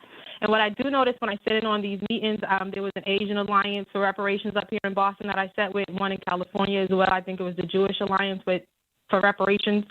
And I will say that I have been hearing even people, like there was this Asian guy, and he said, it has to be for Black Americans only. It can't be all those other groups. So I just said that to say that's really a big thing, and I will. Well, no, you're going to have to hammer on And- that, because here's the thing. Yeah. As soon as we make these claims and they pick up traction, that's where the problem comes from. In the beginning stages, when the volume is lower and the talk is more sparse, it's not hard to get it focused on the descendants of the slaves. It's only once it starts picking up momentum and starts gaining traction, here come the immigrants, here come the minority coalition people, here come these other folks. Now it becomes about racism and well, it used to be for everybody here. So just be aware. It's very good that you're starting solid at first. That's great. Boy, you need to keep your eyes open for when you start gaining traction. That's when those other ones are going to start showing up and coming in, and then start trying to derail and deflect it and detour off into, it can't just be for the descendants of the slaves. I mean, white supremacy is an issue. And that's why you hammered about, no, this is lineage based. Anybody else, you've got some separate issue that needs to be taken care of some other year. This is lineage based is what we're here for. Thank you very much for giving us a call tonight. Let me get caller from area code 267. You're on live with the Black Channel. What's your name? Where you calling from? Yes, it's Timmy from Pennsylvania, Williamsport. Great broadcast. I love this topic because I did get in a dispute with a white American, I guess German descendant. He was foaming out the mouth when I said that I support reparations for Black Americans, and he was trying to tell me or argue that his family came as indentured servants, and I was trying to explain that was not even the same. But anyways, the caller earlier, when he stated, you guys are special people, you really are, and you guys are targeted in a different way. I'm not trying to take away from the indigenous people, but you guys are targeted in such a way. It's like you are a threat, and any person who speaks against it, like you guys have to really be on code, because there are Africans out there who are supporting reparations for Blacks and Americans, and you need to fight hard because there's other people looking to you to continue this fight. It's very important. You deserve so much justice. And there's a lot of history that they hide, and people are ignorant because you don't know that history. And because you don't know that history, they feel like you're not entitled to anything. Thank you very much for giving us a call tonight. Let me get caller from area code 419. You're on live with the Black Channel. What's your name? Where you calling from? Hey, what's up, Jason? This is Joe from Toledo. All right, Joe from Toledo. What's on your mind? As I always say, you keep it 100, Jason. And I like to just say this part. Thank you very much for pointing out these issues, especially since they're trying to eradicate the teachings of CRT, which is actually the definition of reparations. And for you pushing this information and receipts and documents, this is what needs to be taught now on social media platforms, because they want to eradicate it in the mainstream media, much less in the schools. So thank you very much for pushing it and showing it for what it really is. Thank you very much for giving us a call tonight. We appreciate that. And let me go ahead and address one thing here. When you talk about the indigenous peoples of North and South America, you are talking about Black people. Just to go ahead and make that clear to you. The story of the Bering Strait, that has always been a story and a hypothesis that's been bandied around for decades and decades as some alternative explanation that white folk came across from Asia and Russia and came down through Canada. And that's how you had people here on the North American continent. And they've been drilling that hypothesis for so long, never mind the fact that you have known now for over 1,000 years about the river in the ocean, a current that takes you directly from Western Africa and takes you directly either to the Caribbean or North America or South America for that matter. And we've known about that now for millennia. So for those of you who don't know your geology, I didn't say geography. For those of you who don't know your geology, you'll want to take a look into that and learn. You had Africans coming over to this continent hundreds of years before the Europeans, while they're still sitting over there fighting over religions. But they don't talk about it in those terms because they don't want you to think about that. You're supposed to sit up here and think folks are just sitting around in Africa and that's all they were doing. That when you hear the indigenous people of North America, you're supposed to be thinking about this semi-Caucasian red people. That's what you're supposed to be thinking about. And when you go to school, they only teach you about the theory of the Bering Straits. Let's be very clear. The Bering Strait theory, that hypothesis of the Bering Straits, if you remember what your history books told you, it never told you that there's actually definitive proof that people walked across from there. They've always surmised, well, according to our theories, if you think about it, it's not really that much distance there. And it's very likely that they could have come across there. It's likely. And you've been beaten over the head with it for so long that you haven't actually questioned it because, well, it was put in the damn books. It must be true. It must be true and it must be correct. Because they keep mentioning about the Bering Strait, the Bering Strait, the Bering Strait. But for my geology heads out there, you know full well that's a whole different discussion in and of itself about the Bering Strait theory and the hypothesis of the Bering Strait. And they keep beating you over the head with it until you just assume that what they're saying is a fact, when in reality, that isn't even that's not what they were saying, but they understood that they were leading you to a conclusion. They understood that. I just posted today. As a matter of fact, let me go ahead and show the damn thing to you here. Let me go ahead and toss that up. Because these folks don't talk about these things. But as we go further back and take a look at it, and as we examine it further, and the further back you look, the blacker the world gets. It's not just a slogan. Every time you look at these things, the further back you go, it starts showing you something else. That these people are going to try to convince you. They will sit here and try to bludgeon you to death. They'll threaten you in your classes. They'll force you to sit up here and regurgitate what they said. Remember, I want you to understand how white supremacy works in your schools. That if they say that the correct answer is North America was populated through the Bering Strait, you do realize that you cannot pass the class unless you tell them that that is the answer. So that's how they brainwash you. If you do not say that that is the correct answer, then quote unquote, you are wrong.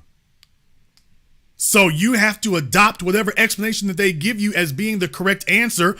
Otherwise, you're quote wrong. That's brainwashing under duress, under force. Then you look up and you see this. Then you look up and you see this. Take a look at this from today. Hey, say hello to ancient Egypt. And I'm not talking about ancient Egypt 3,000 years ago, 6,000 years ago, 10,000 years ago, which would be the furthest back you can probably extrapolate for the building of the pyramids. We ain't talking about that. We're talking about 35,000 years ago. They've used digital imaging now to reconstruct the face of a man in Egypt 35,000 years ago, according to Brazilian experts.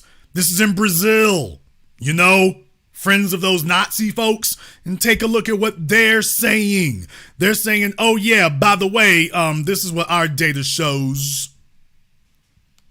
By the way, this is what our data shows 35,000 years ago. Is it going to be exact and precise? That's a relative term. I will tell you one damn thing. This ain't George Washington and Shirley Temple. That's for damn certain. This ain't Matt McConaughey and Tom Cruise. That's my point.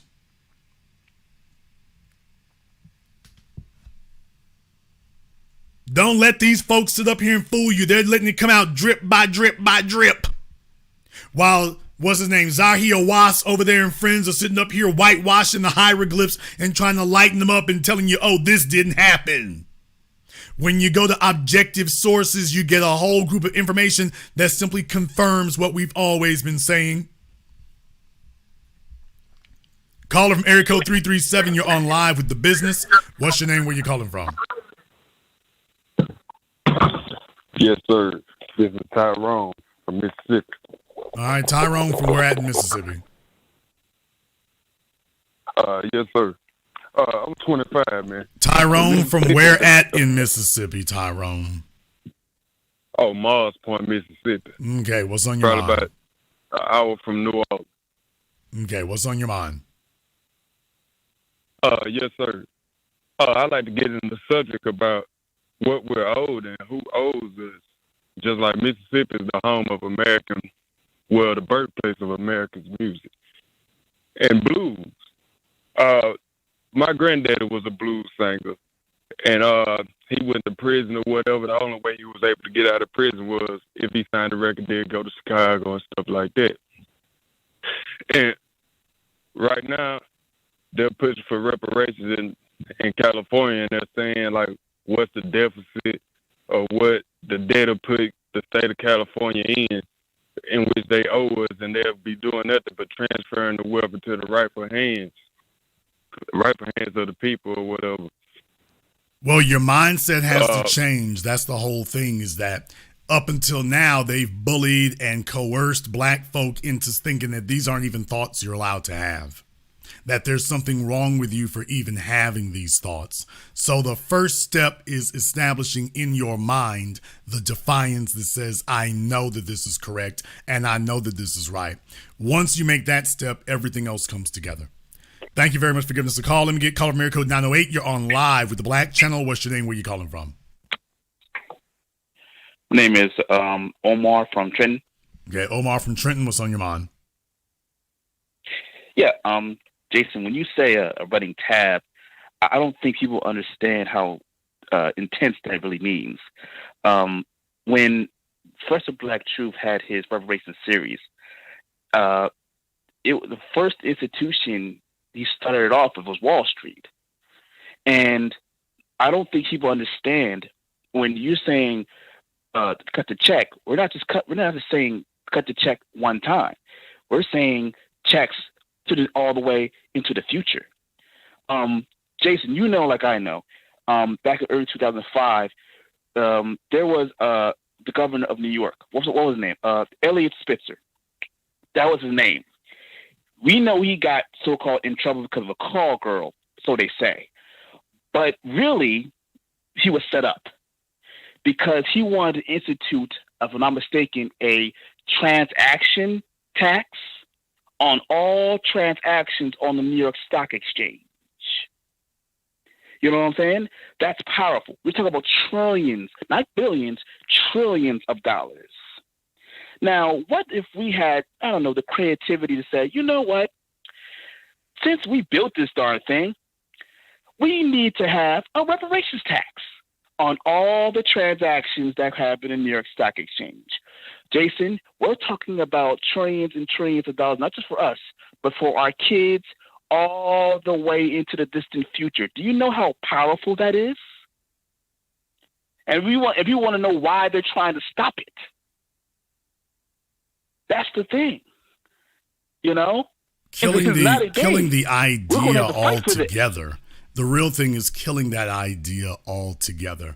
Dr. Claude Anderson taught us that the goal of white supremacy at this point is that everything's supposed to be frozen in place. That from here on in, everything will be frozen into place and there will be no changes.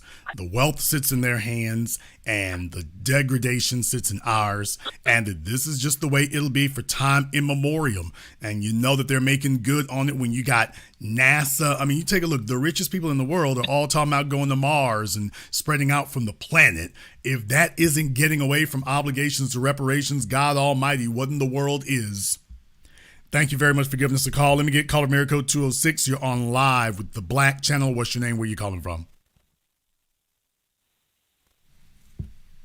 Hello, is that me?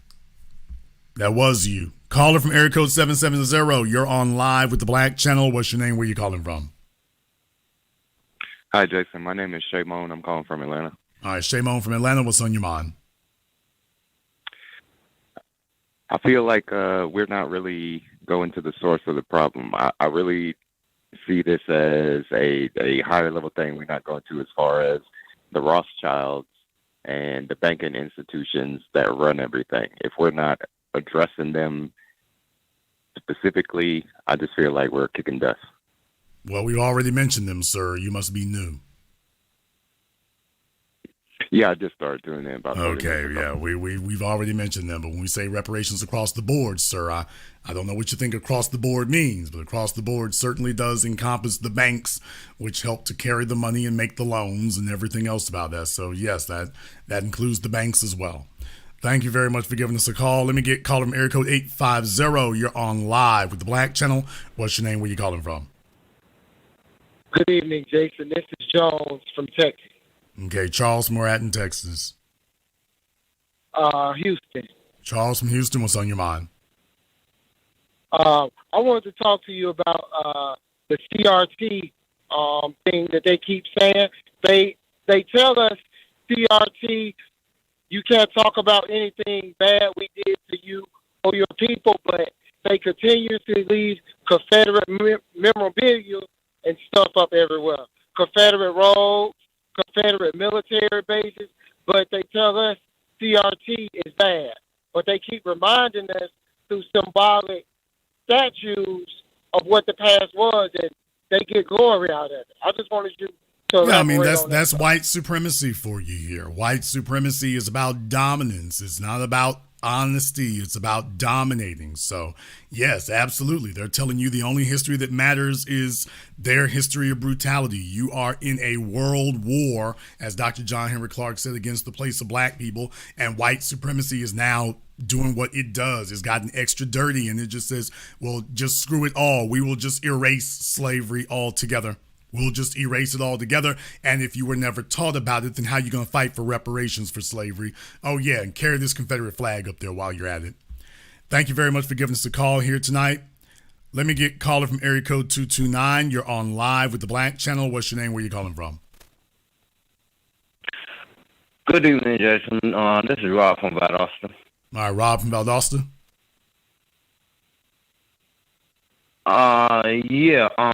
That image that you showed, you mentioned the people who created that image and the people they are affiliated to. That image didn't even look African. When I looked at it, it looks more straight FBA. I mean, whether people want to admit it or not, there is a difference. We do look different. There are differences. That looks straight FBA. There may be a case to be made for that. There could be. I mean, stranger things have occurred. There could be a case for that. Foundational black Americans in Egypt 35,000 years ago? We'll stick a pin in that theory. By the way, everybody, if some of the phone calls seem to be, fish bowling, it's not their fault. Blog Talk has been having some issues today, so it's not the caller's fault, and unfortunately, it's not anything I can fix. So Blog Talk has kind of been having some issues, so you're hearing some of the phones being kind of warbly when they call in, but we're going to go ahead and work through that. Let me get caller from area code 803. You're on live with the Black Channel. What's your name? Where you calling from? Leroy Livingston, calling from Greensboro, North Carolina. All right, LeVar from Greensboro. What's on your mind? Well, it doesn't surprise me. None of it. None of it does surprise me because they know what's coming. They know that their societies are collapsing. They know that the fires in France is going to go to England, it's going to go to Europe, it's going to go all over. But the big bonfire is going to start when it hits America. Because they know when that collapse happens, when people can't afford their jobs, they're going to go where the money. So people are going to be going to the banks. Hell, they're going to be going to the churches. Hell, the churches are the start of what we've been going through, the BS. And that's why they're starting to admit things now, because they're trying to cleanse themselves. But hell's going to come for them. It's going to receive them in open arms. There's too much blood that has been spilled, too much indoctrination, too much rape, murder, and madness that they have spread across the world. No. This is going to be repaid in the same way. You raped, robbed, and murdered to get your money, so we're going to get that money back. FBA, reparations. Give us our money, and you might have a country to go back to. But we all know they don't want to do that. B1. Black First, brother, thank you very much for giving us a call. Now, let me get caller from area code 213. You're on live with the Black Channel. What's your name? Where you calling from? Hey, what's going on, big brother? It's Kevin out of Los Angeles. Can you hear me? Okay, take your phone off the speaker, sir. All right, give me 1 second. Really? Oh, can you hear me? Okay, all right. And what's on your mind? All right. Hey, how's it going? Hey, I find it interesting that you brought up the doctrine of discovery. What came to my mind is another doctrine that they function by, which is the doctrine of, I believe it's called papal infallibility. And earlier, not earlier today, but earlier in this month, I believe it was, you did a broadcast highlighting the connections between white supremacy and some of the religious ties that they have. And I find it to be very interesting in seeing the connections between that program and this one, because when I think about it, for them to, what was I forget the word that you were using when it comes to the doctrine of discovery, but for them to completely outright say that that was wrong, it kind of sort of undercuts the doctrine of papal infallibility, which persists that whatever the Pope says, he's actually speaking as the person of God. Therefore, what he's saying is perfect.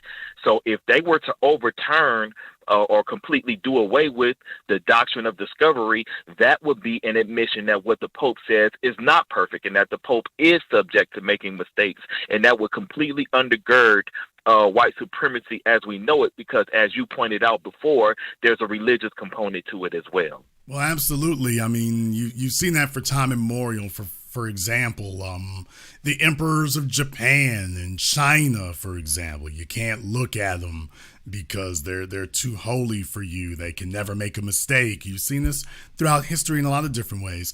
But when you're talking about papal infallibility, the idea that when the Pope speaks from the Holy See, S-E-E, when the Pope speaks from the Holy See, that he cannot make a mistake. You know, he is anointed by God, so he cannot make a mistake. Now, that may be a little bit different from when they craft a doctrine necessarily, but certainly the idea that if you are dealing with a person who can be infallible, then why would that be limited to simply when he speaks from the Holy See?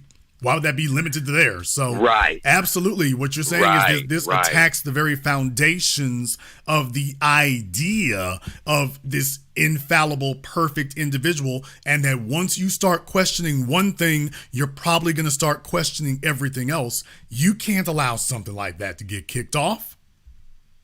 Thank you very much for giving us a call. Now, let me get caller from area code 770. You're on live with the Black Channel. What's your name? Where you calling from?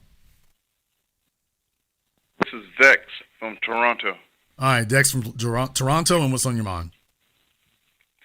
Yes, in brief, now that the U.S. dollar is about to lose its primacy as the world's foremost currency, what effect will that have on not just our chances of getting reparations, but also the worth of said mass indemnities were we to be in receivership of it? Certainly, there's been a whole lot. There's been some talk about these things lately, but you got to understand all the quote unquote wealth that China has came from America in the first place. So America has tied itself and interwoven itself in China's economy to the extent that America can pull the plug on that anytime it chooses. The real thing is getting people comfortable with that. Please remember, their so-called electronics industry, their car industry, all that came from America. And right now, for example, China can't even make semiconductors. America has put the kibosh on that, and China is a place that steals technology. But guess what? They can't even get the machines to be able to make semiconductors. So, yes, certainly they can get together with Russia, but Russia doesn't really have anything to deal with. Saudi Arabia only has oil. Once again, they don't have anything else. It's not like they're swimming in natural resources besides oil. And it isn't like folk are fighting to get to Saudi Arabia. Dubai is a hot spot for visiting, but ain't nobody really trying to live there. It's the desert. Nobody's trying to live in Russia either, and nobody's trying to leave America and repatriate to Japan. To China. Nobody's doing that. China is trying to keep people from leaving China to come to America, but you don't have the same thing happening in reverse. So while it sounds one way on one hand, you just got to understand, you take a look at which way that the talent is flowing. Take a look at which way that's going. And when you consider the fact that China didn't build itself, it was built. The last 50 decades, the so-called Great Leap Forward, let's be clear, you remove American companies from that equation and this simply doesn't happen. Furthermore, if you remove those American companies from the equation now, it still doesn't happen. It doesn't happen today. So before you all get ready to go buy crypto, before you do that, and before you all get ready to start bartering, setting up your tables in downtown New York to start bartering, before you do that, I suggest you hold back just a little bit longer and before you get ready to do that. Thank you very much for giving us a call. Let me get caller from area code 773. You're on live with the Black Channel. What's your name? Where you calling from? My name is Demarius from Chicago. All right, Demarius from Chicago. What's on your mind? Well, good evening, Jason. Thanks for taking my call. First, before my comment, I would like to apologize for my last call. There was like a very, very bad delay. My signal, I didn't mean to keep rambling on like that. It was just like a bad signal for my phone. So just saying sorry for that. For my comment, I've noticed that a lot of white people, that they have the same excuse of their ancestors have come over after slavery was abolished. And while it's true that the vast majority of the European immigrants have emigrated to America post-slavery, especially in the early 1900s, and they also have the nerve to make, Hollywood movies every year, scenes of them owning slaves, black people, black slaves were white slave owners, but yet none of them want to own up to the fact that, none of them have had colonial roots. It just seems like all of them have come over after slavery, and that's the excuse for not paying, reparations. So have you ever noticed that? Well, yeah, like I say, it's a mind trick. The real thing is we let them know that you chose to come here, and when you come to a place, for example, you got to pay taxes.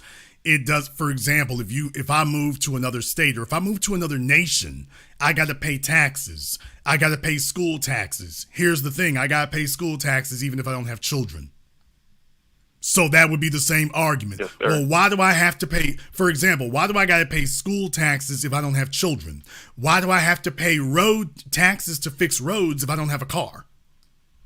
So that argument doesn't fly anywhere else. When they come talk to us, then all of a sudden it's like speaking to first grade civics classes. So our job is to understand what the argument is. It's like, no, you came here, you owe, next issue. Thank you very much for giving us a call. Let me get caller from area code 409. You're on live with the Black Channel. What's your name? Where you calling from?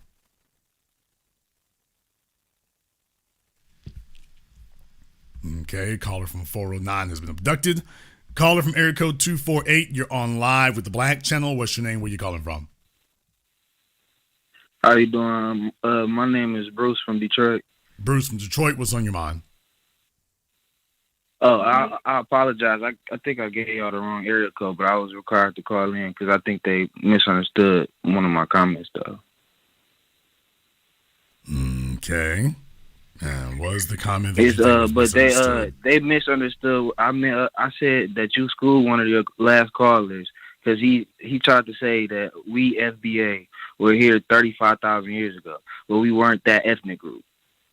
We weren't one ethnic group, is what I said. But I think they thought I was insulting FBA, but I'm FBA.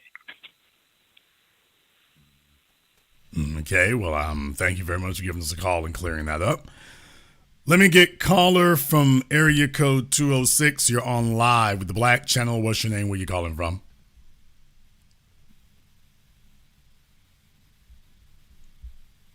Okay, caller from 206 called in twice and was not ready for prime time, so they'll be spending the rest of the evening off. Caller from area code 415. You're on live with the Black Channel. What's your name? Where you calling from? Hi, this is Denise in San Francisco. All right, Denise in San Francisco, what's on your mind? I always thought it was interesting when we sit down and tabulate the benefits that these people are getting off of black people. Most people forget what the slaves did for the food structure and the water system that we have here. Now, people oftentimes get mad at me when I state the reality of what was here before the slave trade took off. Most people didn't get here to about the 1870s. And by that time, water systems were already in place. Food systems were already in place. There was a banking system already in place. A lot of food that we go to the grocery store, we take for granted, it's tied to the slave trade. I always thought it was interesting, the rice that grows in this country. Native Americans didn't grow that much rice. And white people, when they got here, they didn't know how to grow a lot of rice. So that's something we should be talking about with the agricultural industry, too. They should be paying something. Whole industries profit off of slavery, and they don't want to pay anything. Yeah, there's the real issue we run into right there. The real thing that we have to do is just stand steadfast about making sure they pay what they owe. That's very important to us, just to make sure they pay what they owe and that we're not going to move off of that. But that's why it's important for us to know our history. If we're going to make those claims, we have to make them grounded in fact. We have to know exactly what occurred. We don't have to fabricate or fictionalize what occurred to us and what happened. It's very important for us to know about these things, the Homestead Act and others, the Immigration Acts. We need to know about those things and how they play into the equation. We have to know about them factually. So definitely we want to keep that straight as well. Thank you very much for giving us a call tonight. We appreciate that. The caller who just got off the line, by the way, is required to call back in. Either that or the mods are going to remove him. So the fellow who got off the line saying he wanted to clarify his statement, he's required to call back in. So you got 2 minutes, my man. Let me get caller from area code 973. You're on live with the Black Channel. What's your name? Where you calling from? Hello. You're on live. What is your name? Where are you calling from? Hello. Okay. Somebody's deaf grandma is calling in here tonight. So you know how the little old ladies are. Hello, Miracle Ear. Is somebody there? Where are my kids? Oh, yes, my name is Matilda. Hello, can you hear me? Hello? Caller from area code 248. You're on live with the Black Channel. What's your name? Where you calling from? This Bruce. I called back. Yes, sir. This is Bruce. You call back. And are you Ty in the chat room? Yes, sir. Okay, sir. Why were you sitting on my phone lying, sir? I promise to God I have a screenshot of my comment right here. Yes, sir. I'm looking at your comment right now, sir. What was your comment, and sir? I said, Jason, this you want me to read it? Yes, sir. Why don't you read that? Jason just literally made y'all look stupid, FBA. We weren't here 35,000 years ago, fools. Okay, and how did I make people look stupid, sir? As an ethnic group, we weren't here. As an ethnic, FBA weren't an ethnic group at that time. Okay, so I'm trying to figure out how I made people look stupid, sir, second time.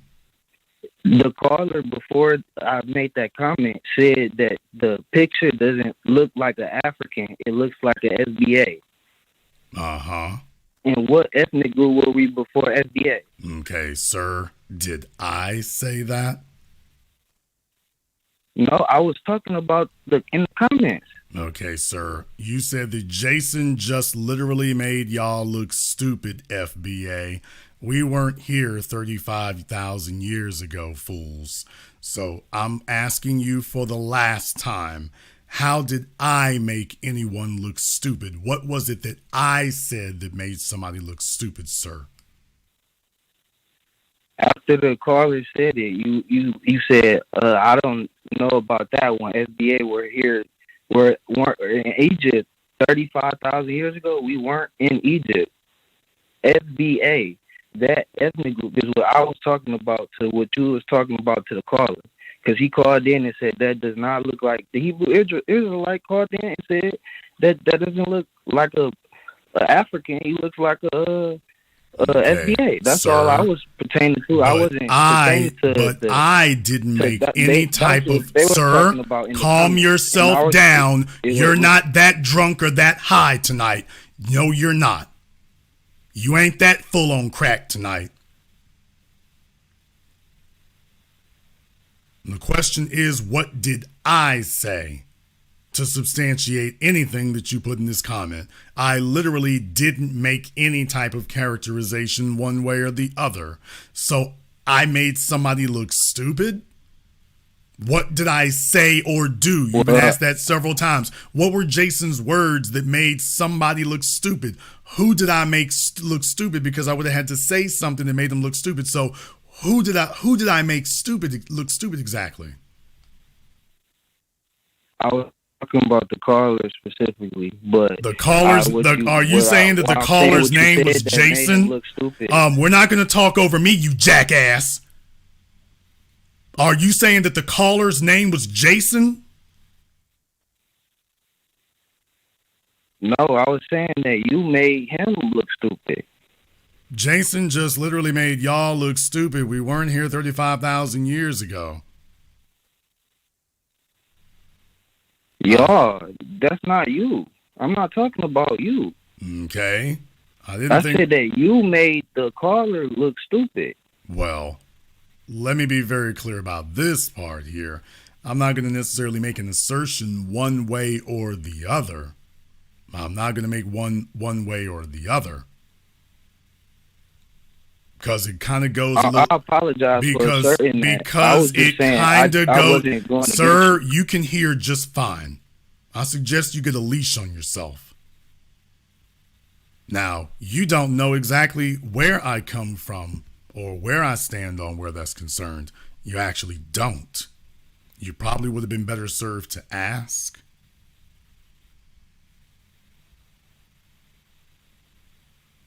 As opposed to making assertions. I think my phone is lagging. You might have been better served to ask. Where do you stand, Jason? Well, I'm very glad you went ahead and decided to throw that out there. I want you all to understand something when you talk about, quote unquote, the history of the world. Particularly for the last 1,000 years of it, but in particular the last 400 years, and Dr. John Henry Clark, Chancellor Williams, and others have talked about this, that you have had a fundamental rewriting of the history of the world, particularly where Egyptians are concerned. Now, before the 1800s, there was really no argument about who the Egyptians were. There was no argument about who the people in Africa were. There wasn't any dispute about it. It's only when colonization wanted to try to legitimize its claims that all of a sudden it went from saying that we took these lands. You can call it doctrine of discovery if you like to there. That's one way of saying it. It went from just saying that we took these lands to then claiming that white people were already there. So this is what you start to see all over the world. That they first started taking land, and then when there became pushback from colonization, they then start making these audacious claims that white people were already there. which is why you start seeing the idea that the Egyptians were white people, and that then they said, oh, well, there may have been some black pharaohs, which makes no damn sense. A white civilization with black people lording over it every once in a century? That doesn't make any damn sense if this is genealogically based. So one of these people doesn't belong here. You either got black folk trying to shoehorn themselves in a place they never were, or more to the point, you have white people trying to make claims. Now, Jason, where are you going with this? Because archaeologically speaking, we don't actually know for a fact how old the pyramids actually are. They call them the 8th and 9th wonders of the world for a reason. Because there's a lot about them we don't know. They still don't know for a fact how they were built. There's still a bunch of mysteries about them. They're not sure when they were built, and they're not exactly sure how long ago they were built. But if you are European archaeologists, you have a vested interest in making the pyramids as young as they can be. And people who've dealt with these things have been talking about this now for decades, that as the European colonists and as the European archaeologists started trying to Aryanize Africa, couldn't do it to sub-Saharan Africa, so they started in Northern Africa, started trying to Aryanize it. And because so many of them, the Greeks and Romans got their civilizations from Egypt, it was essential that you start Aryanizing Egypt. You better find some white folk, and if you can't find any, damn it, you better make some. So next thing you know, it becomes essential to make those pyramids as young as they can be. So the pyramids can't be 20,000 years old. Hell, they can't be 12 or 10,000 years old. Better back that up to 6,000. And over time, you're starting to hear them say that the pyramids are younger and younger. And then you're getting evidence when folks come back saying, oh, actually, we think the pyramids are twice as old. Yeah, I know about the guy who's on Joe Rogan, but this existed way before him. It was only when we get to the 1800s that people started trying to make the pyramids younger. Before then, they had no problem telling you that the pyramids could be 25,000 years old or older. It was only once you start trying to figure out how to get white people to take responsibility for the building of the pyramids that all of a sudden the pyramids got to be 4,000 and 5,000 years old. Because you know for a fact that there were no white people down there before then, so all of a sudden you got to figure out an explanation that says these pyramids are only 5,000 or 6,000 years old at most. And then they try to back it up to say, it could have been 2,000. Well, you can't say that because you have plenty of evidence that's older than 2,000. Ooh, well, maybe 4. But once you start getting to 10 or 12, they're like, well, you really can't make the claim that white people were there then.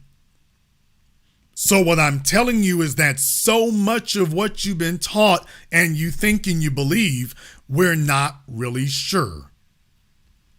There's actually, if you want to get into a real hypothetical of it, it is possible. We don't know how long it's been, but what I will tell you is think about it in these terms. For example, if you think that black folk have been traveling from Africa to the continents of North America, let's just say that's been happening over the course of the last 50,000 years, you do realize that does give plenty of time for somebody to leave from Africa and leave Africa, come to North America and go back to Africa again. You know that? That does make it mathematically possible. It does. Now, I'm not saying that's what occurred. I am not positing or saying definitively that's what happened. I'm not saying that. But what I am saying is we do ourselves a bunch of favors by being extremely skeptical of anything that we've been told. Because we know for a fact, we know for an absolute fact that the first black folk who showed up in America didn't arrive on a slave ship.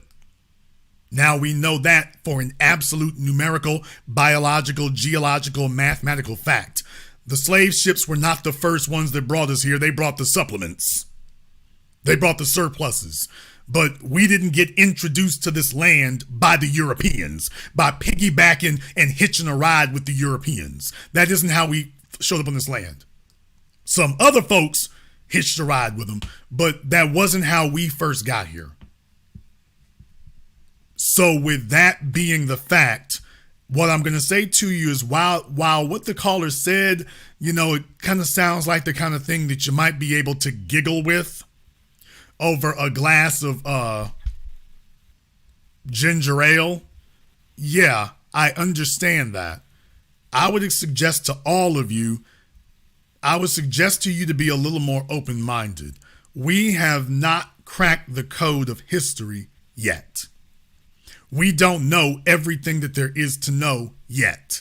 And you are dealing with a white supremacist scientific community that has a vested interest in convincing you that your history is recent and their history is ancient. Particularly when it comes to the continent of North America, because the New World became so valuable. I would suggest to you to think a little bit more, because when you start realizing it here, and by the way, you're taking it from a guy who talked to Jared Taylor. Yeah, he wanted to talk about white folk and the pyramids. And then you got to ask him, by the way, if white people made the pyramids, where are the pyramids in Europe? There's only one place in the world you can't find them. Well, those are the guys who made them. By the way, where are they? Why did they start cutting their teeth making the pyramids there? If they were these engineering geniuses. So I want you to think that over before you start making assumptions. And I'm not saying that it's a scientific fact. What I am saying is it's not disproven. What I am saying is there could be a case to be made for that. Absolutely there could be. We don't do ourselves any favors by excluding that. If they figured out a way to get over here 10, 20,000 years ago, why would they have not been able to go back? Why wouldn't they? And you do understand that you've got pyramids on the North American continent. The more famous ones are, South America, sure. But by the way, you do realize that we know that the Egyptian pyramids predate them, or at least our estimates are that they predate them. Wouldn't that be crazy, though? Wouldn't that be crazy if we eventually found out that the pyramids in the Western Hemisphere were older than the Egyptian ones? Very unlikely. Very unlikely. But wouldn't that be wild? Wouldn't that be? Now, I'm not suggesting it is. I'm not saying it is. What I am saying is that we should not take anybody's word for it, and our conventional assumptions, we shouldn't just hold on to that. I don't think we do ourselves any favors by holding on to conventional assumptions.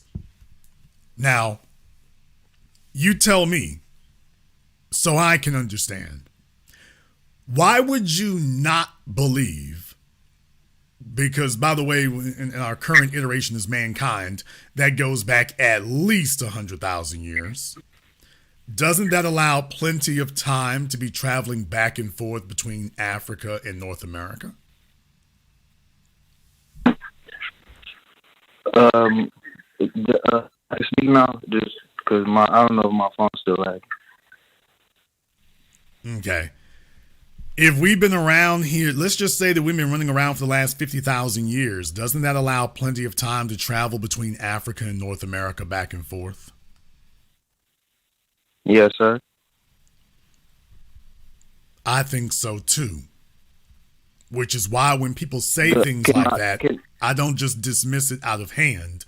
There actually is some. Let me tell y'all something. If some white folk made a movie and told us that, black folk would be accepting it as gospel. If Alex Jones said it, if Joe Rogan said it, black folk would be accepting it as gospel.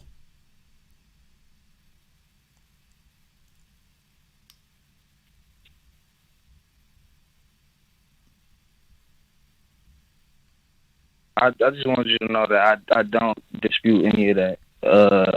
I've read arguments by certain they came from before Columbus, and I understand. I wasn't disputing that. I was only saying that before we were in America, 35,000 years ago, we weren't FBA is made up of multiple ethnic groups, and before America is not that old, and so all I was saying is that we weren't called SBA. to the caller before, he was saying that the Egyptian picture looks like FBA. And all I was saying is that historically, that's impossible to look like FBA, that we didn't exist as an ethnic group. That's all I was saying. Okay. Well, certainly that terminology that you're using certainly is not 35,000 years old. But as the, quote, indigenous people, sir, now that's a different matter. I agree. If all you're looking at are old pictures of what they call Native Americans, and some of them having darker skin and some of them having kinkier hair, if that's all you're looking at, you don't have the whole picture. You don't. When you take a look at the Incas, when you take a look at the Olmecs, when you take a look at those things, that goes back tens of thousands of years. Now, if you're trying to make the claim that FBA is confined only to the continent of North America, I don't think that's the way that works. No. I was just saying that we are a new ethnic group today, but back then, because people were saying that they trying to cut us off, saying that we're not African at all. But that means if you say we're not African at all, that means that you can't claim like all the glory that we have and technically in our bloodline too from that. And so that's all I was saying. That back then, I don't think anybody is saying that we don't have any African ancestry or African genealogy. That I don't think that's what that means. What it means, however, is you are. I was arguing with. Yeah, what it does mean though is that you're dealing with a distinct ethnic group. That's what it means. That it certainly means that. And genealogically speaking, there's an argument that can be made that needle can be threaded. Absolutely. Actually, there is.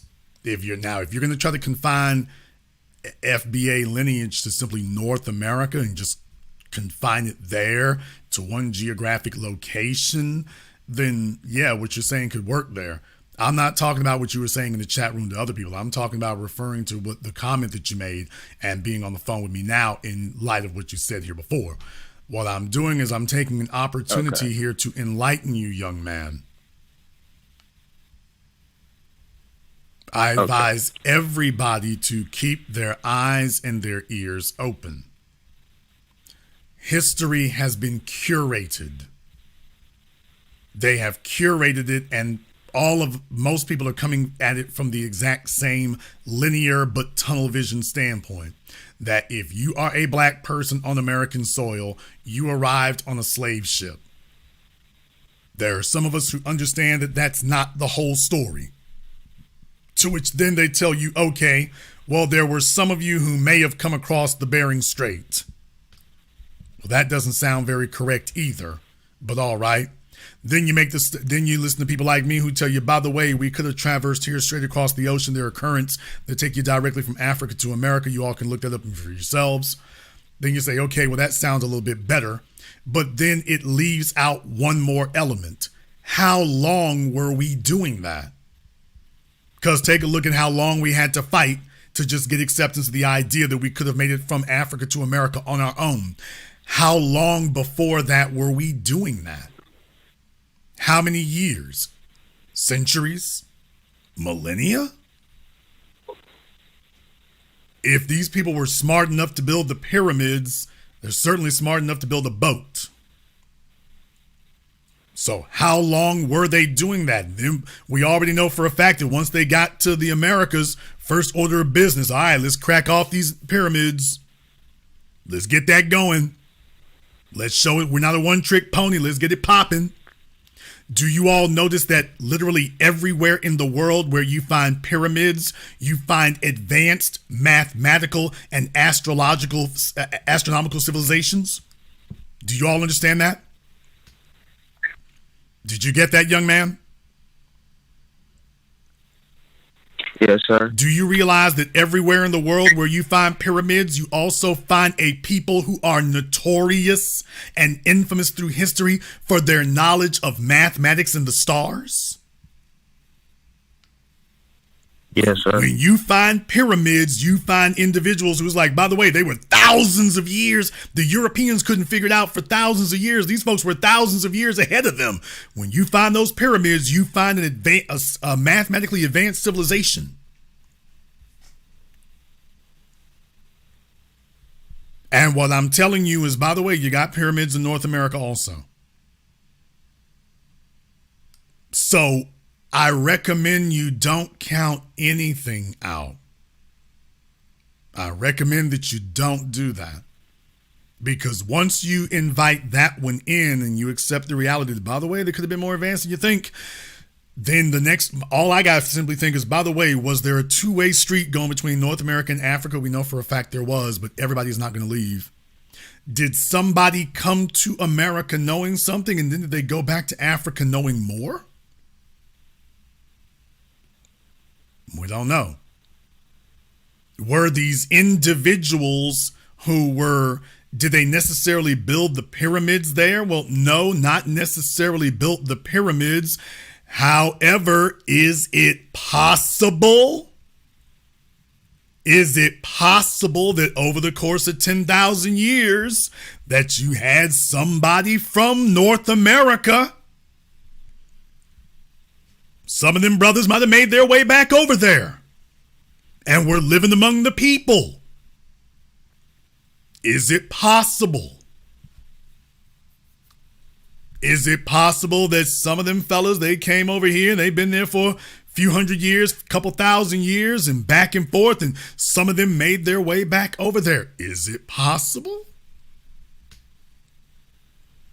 I think it's a question that bears answering, because we can't rely on the white scientists. If you ask them, they're going to tell you, hell no. Plenty of white folk doing it now. They'll never question white people's ability to do it. The Vikings, the Aryans, they'll never question their ability to have done it, but they will question yours. They're sitting up here telling you that there were white folk all over Egypt. So they have no problem telling you that white folk went from Europe to Egypt, but they dispute you going from North America to Africa.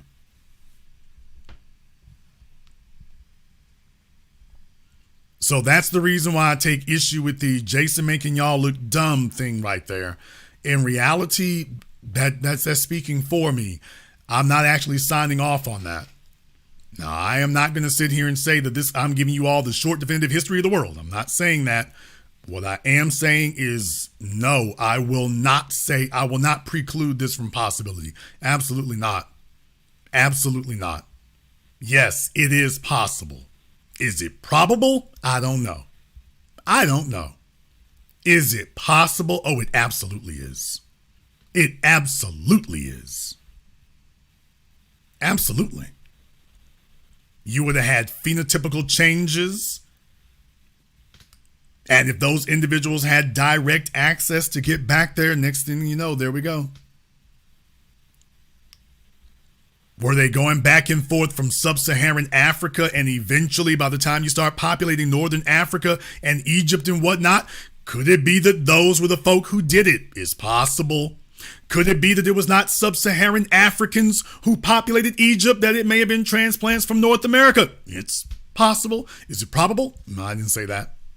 But is it possible? It's possible. The white folk have no problem telling you that they did it. Okay, so when the white folks say they did it, of course, you're supposed to take it, it's absolutely beyond dispute. Beyond dispute. But if you tell them that we could have done that from North America, that would never occur. Never. Okay, is somebody giving you science, or is somebody trying to stake out a historical claim?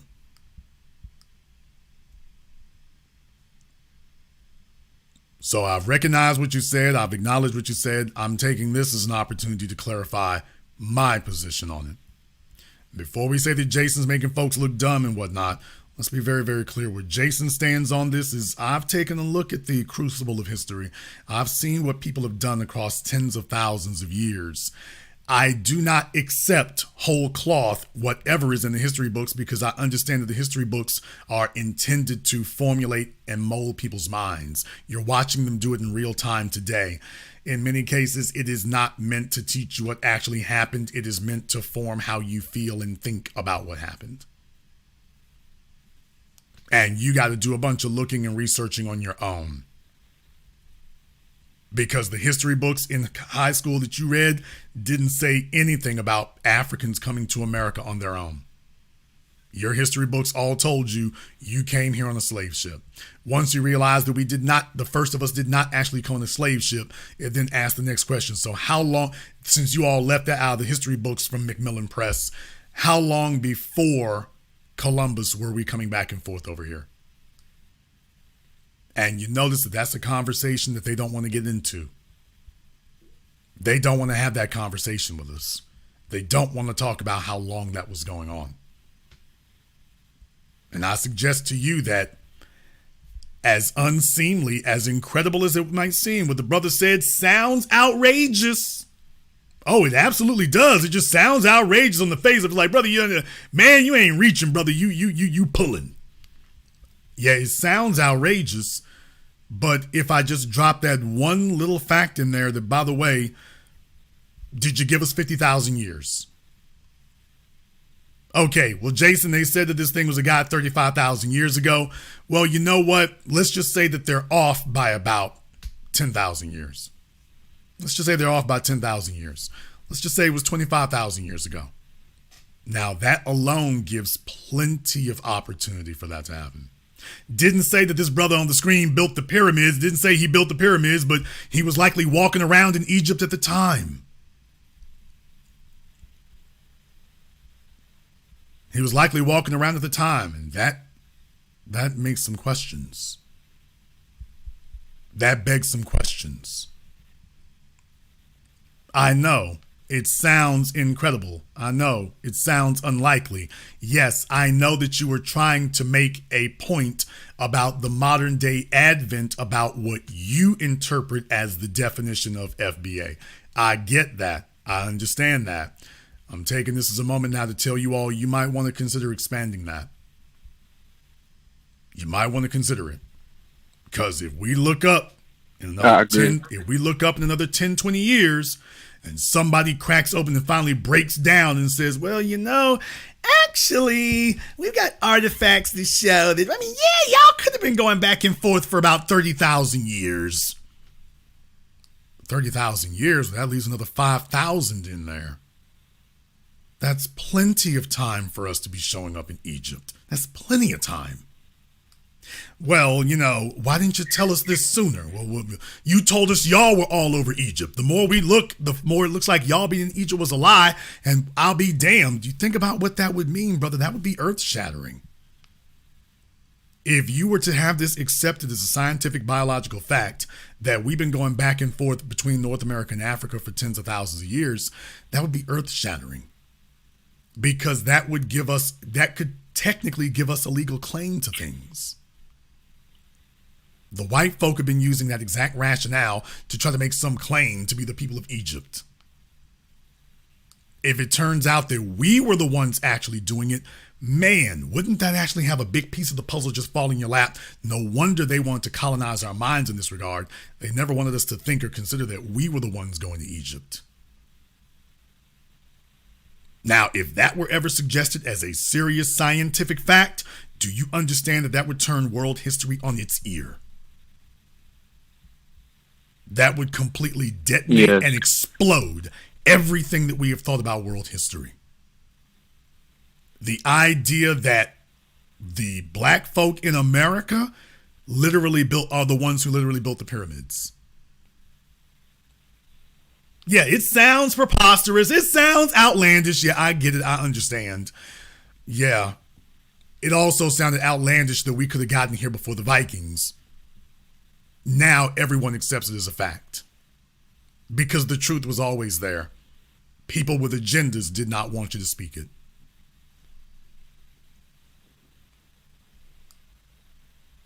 Consider that. I agree, and I agree. And to your point of how easy it would be for us to travel from here to Africa, if you read Barracoon, some Alabama rednecks, right, trash could hop in a boat off of that and go to Africa and kidnap people after they say when they stop getting slaves and whatever. But if they could do it off of just a bet, I think we smart enough to be able to do it. So I agree. And I would suggest to you that we've known a lot more, a lot longer. But people have to understand that this is no longer about just the doctrine of discovery. This has been about legitimizing it. This is why I was reading this to you tonight, to let you know you got Supreme Court justices trying to validate it. This isn't Dred Scott. This is the here and now. And one of those things in particular is to tell you, you were not as smart as you think you are. You weren't as capable. You didn't know as much. You weren't as able. We were all over the place. We were making the crack off and happen. And you need to just accept the world. You just need to accept the story that we gave you. We had the right because we were the ones doing the most moving around. And if you substantiate that we were doing the more moving around, then all of a sudden their claims become invalid. But they're making their claim based on the fact, quote unquote, we got there first, or we, in their case, we got there second. And that is a powerful deceit to pull on people.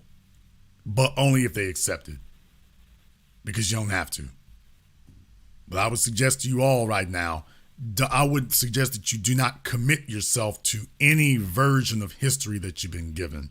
That doesn't mean that there is no history. I'm just saying don't commit yourself to anything just yet. There are some people who have a very, very, very stern, valid interest in making sure that you accept the version that they gave you. Thank you very much for giving us a call tonight. D, you can leave them alone in the chat room there. Yeah, I know y'all weren't thinking I was going to say anything like that. I understand that. And I am not sitting up here saying that, hey, we built the pyramids or this, that, and the other. What I am saying is I wouldn't be surprised if we did. I would not be the least bit surprised if we did. Not at all. Not at all. I would not be the least bit surprised if you found our DNA in Africa. I wouldn't be the least bit surprised at all. Not at all. Hell, are they even looking for it? There's the real killing part is, by the way, before you say they can't find it, my next question is, are they even looking for it? Folks, are they even looking for our genetic markers there? Yeah, it's real easy not to find it when you're not even looking. They're like, we ain't got to look for African. We're done with that. Okay. All right. Caller from area code 678. You're on live with the Black Channel. What's your name? Where you calling from? Yeah, man. My name is Dennis. Calling out of Atlanta, Georgia. Dennis out of Atlanta. What's on your mind? Yeah, man. Pertaining to the discussion, it's like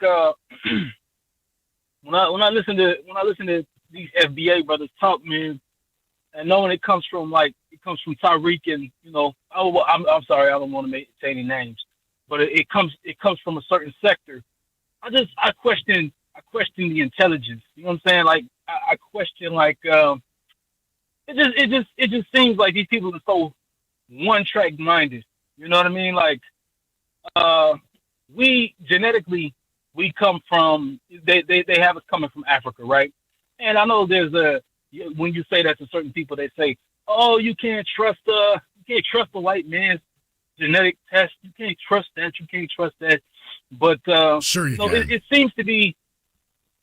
I'm sorry. Sure you can, but go ahead. So it's like they say you can't trust this, you can't trust that. But we trust it when we have a baby and they do the test and it's your baby to 99%. We trust that.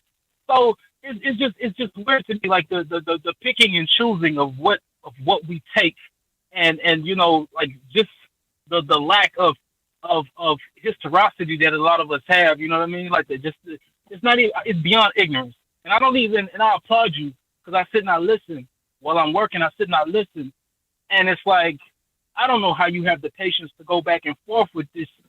There's like a low IQ segment of our populace, and they seem to do the most calling in and the most talking, and they're the loudest in the room, and they just have nothing to say. There's nothing to add to the conversation. You know what I mean? Like that, and it's a big part of that's coming out of the FBA sector. And so I just when people start talking about FBA is multiple ethnicity, ethnicities combined and all this and all that, I'm like, okay, so how can we use this FBA thing to make our claim for reparations? Because you're going to essentially open the door for all kinds of different ethnicities and different groups to jump in and claim our reparations. I am a Black American descendant of slavery. I am a freedman. I'm a descendant from a freedman. I'm not FBA. So, and then their favorite word is delineating. And it's just like, okay. I'm just like, God damn. Definitely, if you don't want to identify as that, that's certainly up to you. Nobody's going to force you to do so. Nobody's going to insist that you do so. So definitely, whichever designation makes you feel most comfortable, that's the one that I think that you should adhere to. Thank you very much for giving us a call here tonight. Somebody hurt his feelings, apparently. I'm not sure, but whoever it was, that was very unkind for you to do. Caller from area code 417, you're on live with the Black Channel. What's your name? Where you calling from? Hey, Jason. Yeah, this is Al G. I'm calling from Missouri, Springfield. All right, LG from Missouri. What's on your mind? We'll bring the conversation back to the reparations. Should we be focusing on like convict slavery and convict leasing, and the pretty much the states using like the vagrancy laws to put a lot of Black people back in slavery? Should we be like really be focusing on that for the reparations claim? Because I was thinking that is there anybody who said we shouldn't, sir? Huh? Was there anyone who said we shouldn't? Oh no, I was just making a point. Right. Well, that's when I say reparations across the board, sir, then yes, you are also addressing 13th, 14th, 15th Amendment and the prison industrial complex and all of the innovations thereof. Yes. You're addressing all of those things. Not just government, but you're also addressing everything from education, the so-called judicial system, the prison system. So yes, you're taking into account all of those things, that when chattel slavery itself ended, the descendants of the slaves were still being targeted by other means. So no, our claim begins with chattel slavery, but we're also focusing on these other mechanisms that were meant to improvise that system, which is what you're talking about. That once you leave official formal chattel slavery, you're now dealing with an improvised system. So convict leasing, fugitive slave, being able to entrap people using the penal system, lynching, segregation, the Freeway Act, all those things were specifically targeting us because remember, you didn't have any sizable Black immigrant population before then. That doesn't happen until the late 60s, early 70s. So it couldn't have been targeting them. It wasn't after them. They show up way later. So all of those from chattel slavery and all of its successive innovations after that, yes, you take all of those into account, including convict leasing and whatnot. Yes, you take all that into account. Thank you very much for giving us a call tonight. Let me get caller from area code 917. You're on live with the Black Channel. What's your name? Where you calling from? Hey, how you doing, Jason? This is Caillou calling from the Bronx, New York. Okay, you got a lot of background noise going on there. Are you on speakerphone or something? Is this better? Yes. What is your name? Where are you calling from? Oh, yeah, I'm sorry. My name is Caillou, calling from the Bronx, New York. All right, Caillou from the Bronx. What's on your mind? Yes, I'm calling because you was mentioning the pyramids, and it's kind of interesting you was mentioning that because I don't know if there's this book that I read It's called, I don't know if you read this book, it's called The Alien Interview. Lawrence R. Spencer. I don't know if you ever read that book, but in the book, it was talking about this woman who had interviewed one of the pilots of the Roswell crash that happened extraterrestrial, and was telling her that the pyramids on this planet, all of them, the ones on most of the continents, especially in Egypt, that they are like power grids. I don't know if this is true or not. I was asking you, that's why I asked you if you read this, that most of these pyramids are all connected, and that they've been here since almost the beginning of time, and that they're all like a power grid. Caller from area code 202, you're on live with the Black Channel. What's your name? Where you calling from?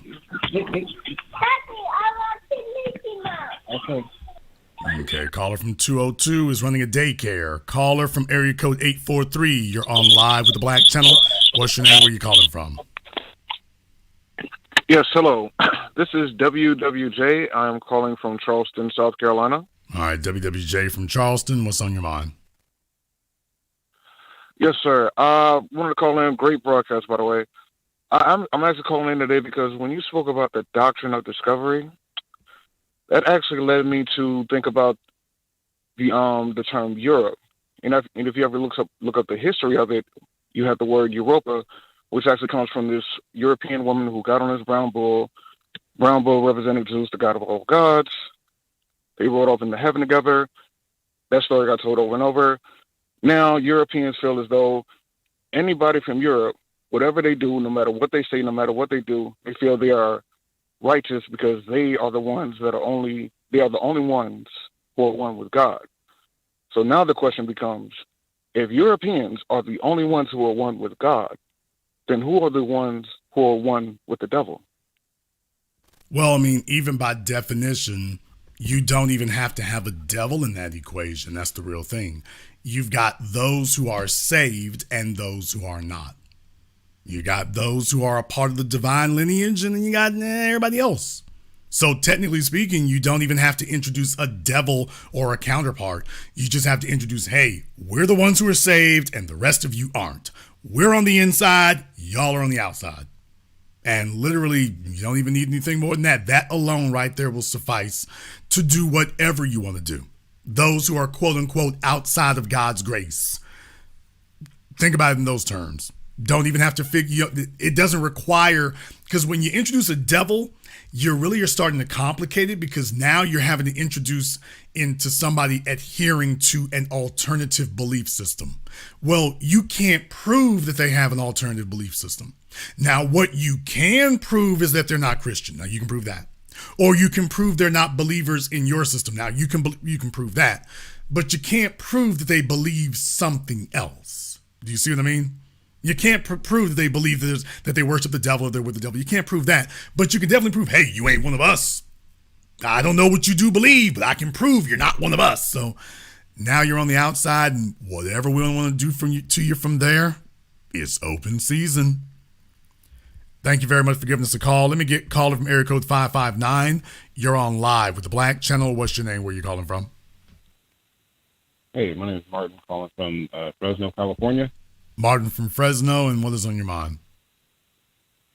Hey, Jason, great broadcast. I wanted to kind of talk about just the way that, like the last caller was talking about, how whites have pretty much taken up this idea that if you are from Europe, you're white, and there's no blacks that can come from Europe. I'm wondering how this ties into colonization, because it seems like they're trying to make us invisible so we cannot create our claim for reparations. And in trying to make us invisible, in doing that, they have to pretend to be us and have to psychologically manipulate our minds, saying that, you go from Europe to Egypt. All these people in this process create a buffer class, is what I'm kind of getting at. And they all have to use sunblock. So it's pretty easy to identify who they are. Yeah, I mean, you've got So I an don't think anybody intellectual who's buffer using sunblock class. should be telling us anything. Well, yeah, about you have an reparations in the intellectual first place. buffer class is what you end up with. You got an intellectual buffer class. You take a Yep. look at, your immigrant class. Take a look at how easily and readily and willfully they latch on to white supremacist credentials, denying racism, denying white supremacy, even in places that are freely being colonized and exploited. They're the biggest people telling you ain't no white supremacy, ain't no racism. Pull yourself up by your bootstraps. Everything's great. Everything's okay. Meanwhile, they're the ones most suffering from it today, as a matter of fact. So, yes, that's a very good idea that you bring into the equation of having an intellectual buffer class. It's not geographic. It actually can be intellectual. Sure. Are there any insects or animals that behave have the same behaviors as white supremacy, so we can see it a little bit better, Jason? Okay, your phone is digitizing on you real bad. Thank you very much for giving us a call. Now, your phone's buzzing on you real bad there, but definitely, I mean, an intellectual buffer class, yeah, that's a novel way and a different way of thinking about it. But yeah, having an intellectual buffer class, and that's what they do, and yeah, we're down with it. Colonizing your mind is always the first step. Colonizing the mind of the individual is always the first step. That is always the first thing you do. You always take down their minds first. Get them to choose it. Get them to willfully sit there. And from there, everything else comes. Everything else comes.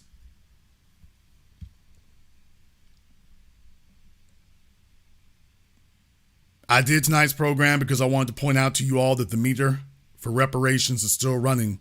The bill is still running because the people who benefited from it are still standing by it. They're not letting it go. They're not surrendering it. They're telling us that we're wrong to be discussing reparations, and yet they will not back off of it. Everything that they got, all of the beliefs that they claimed that they got rid of, all the beliefs they had, I've shown you here tonight where they're still standing by them. They have not let this go. If they haven't let it go, neither should we. They have not let it go, neither should we. Don't tell me about what your ancestors did and you are still standing by every one of the principles that they put into place. Don't tell me what they quote unquote did a long time ago and I'm showing you where you're still standing by every principle that they put into place. You're standing by all of them.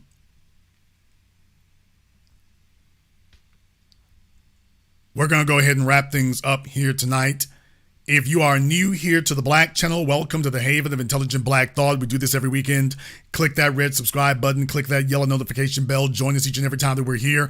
If you haven't been to our website, blackchannelfilms.com, you want to go there and check out our groundbreaking best-selling documentary work, 7 a.m., Gentrified, Race War, all available on DVD and streaming. Go to blackchannelfilms.com. That is blackchannelfilms.com. I want to thank everyone who has contributed to support tonight's program. Thank you to everyone who has supported us on PayPal, CashApp, Super Chat, Venmo. Thank you very much for your support. And this concludes tonight's broadcast of the Black Channel. I am your host, your brother, your humble servant, the Black Authority. And until next time, my brothers and my sisters from around the world, remember, black is the future, and the future is uncompromising.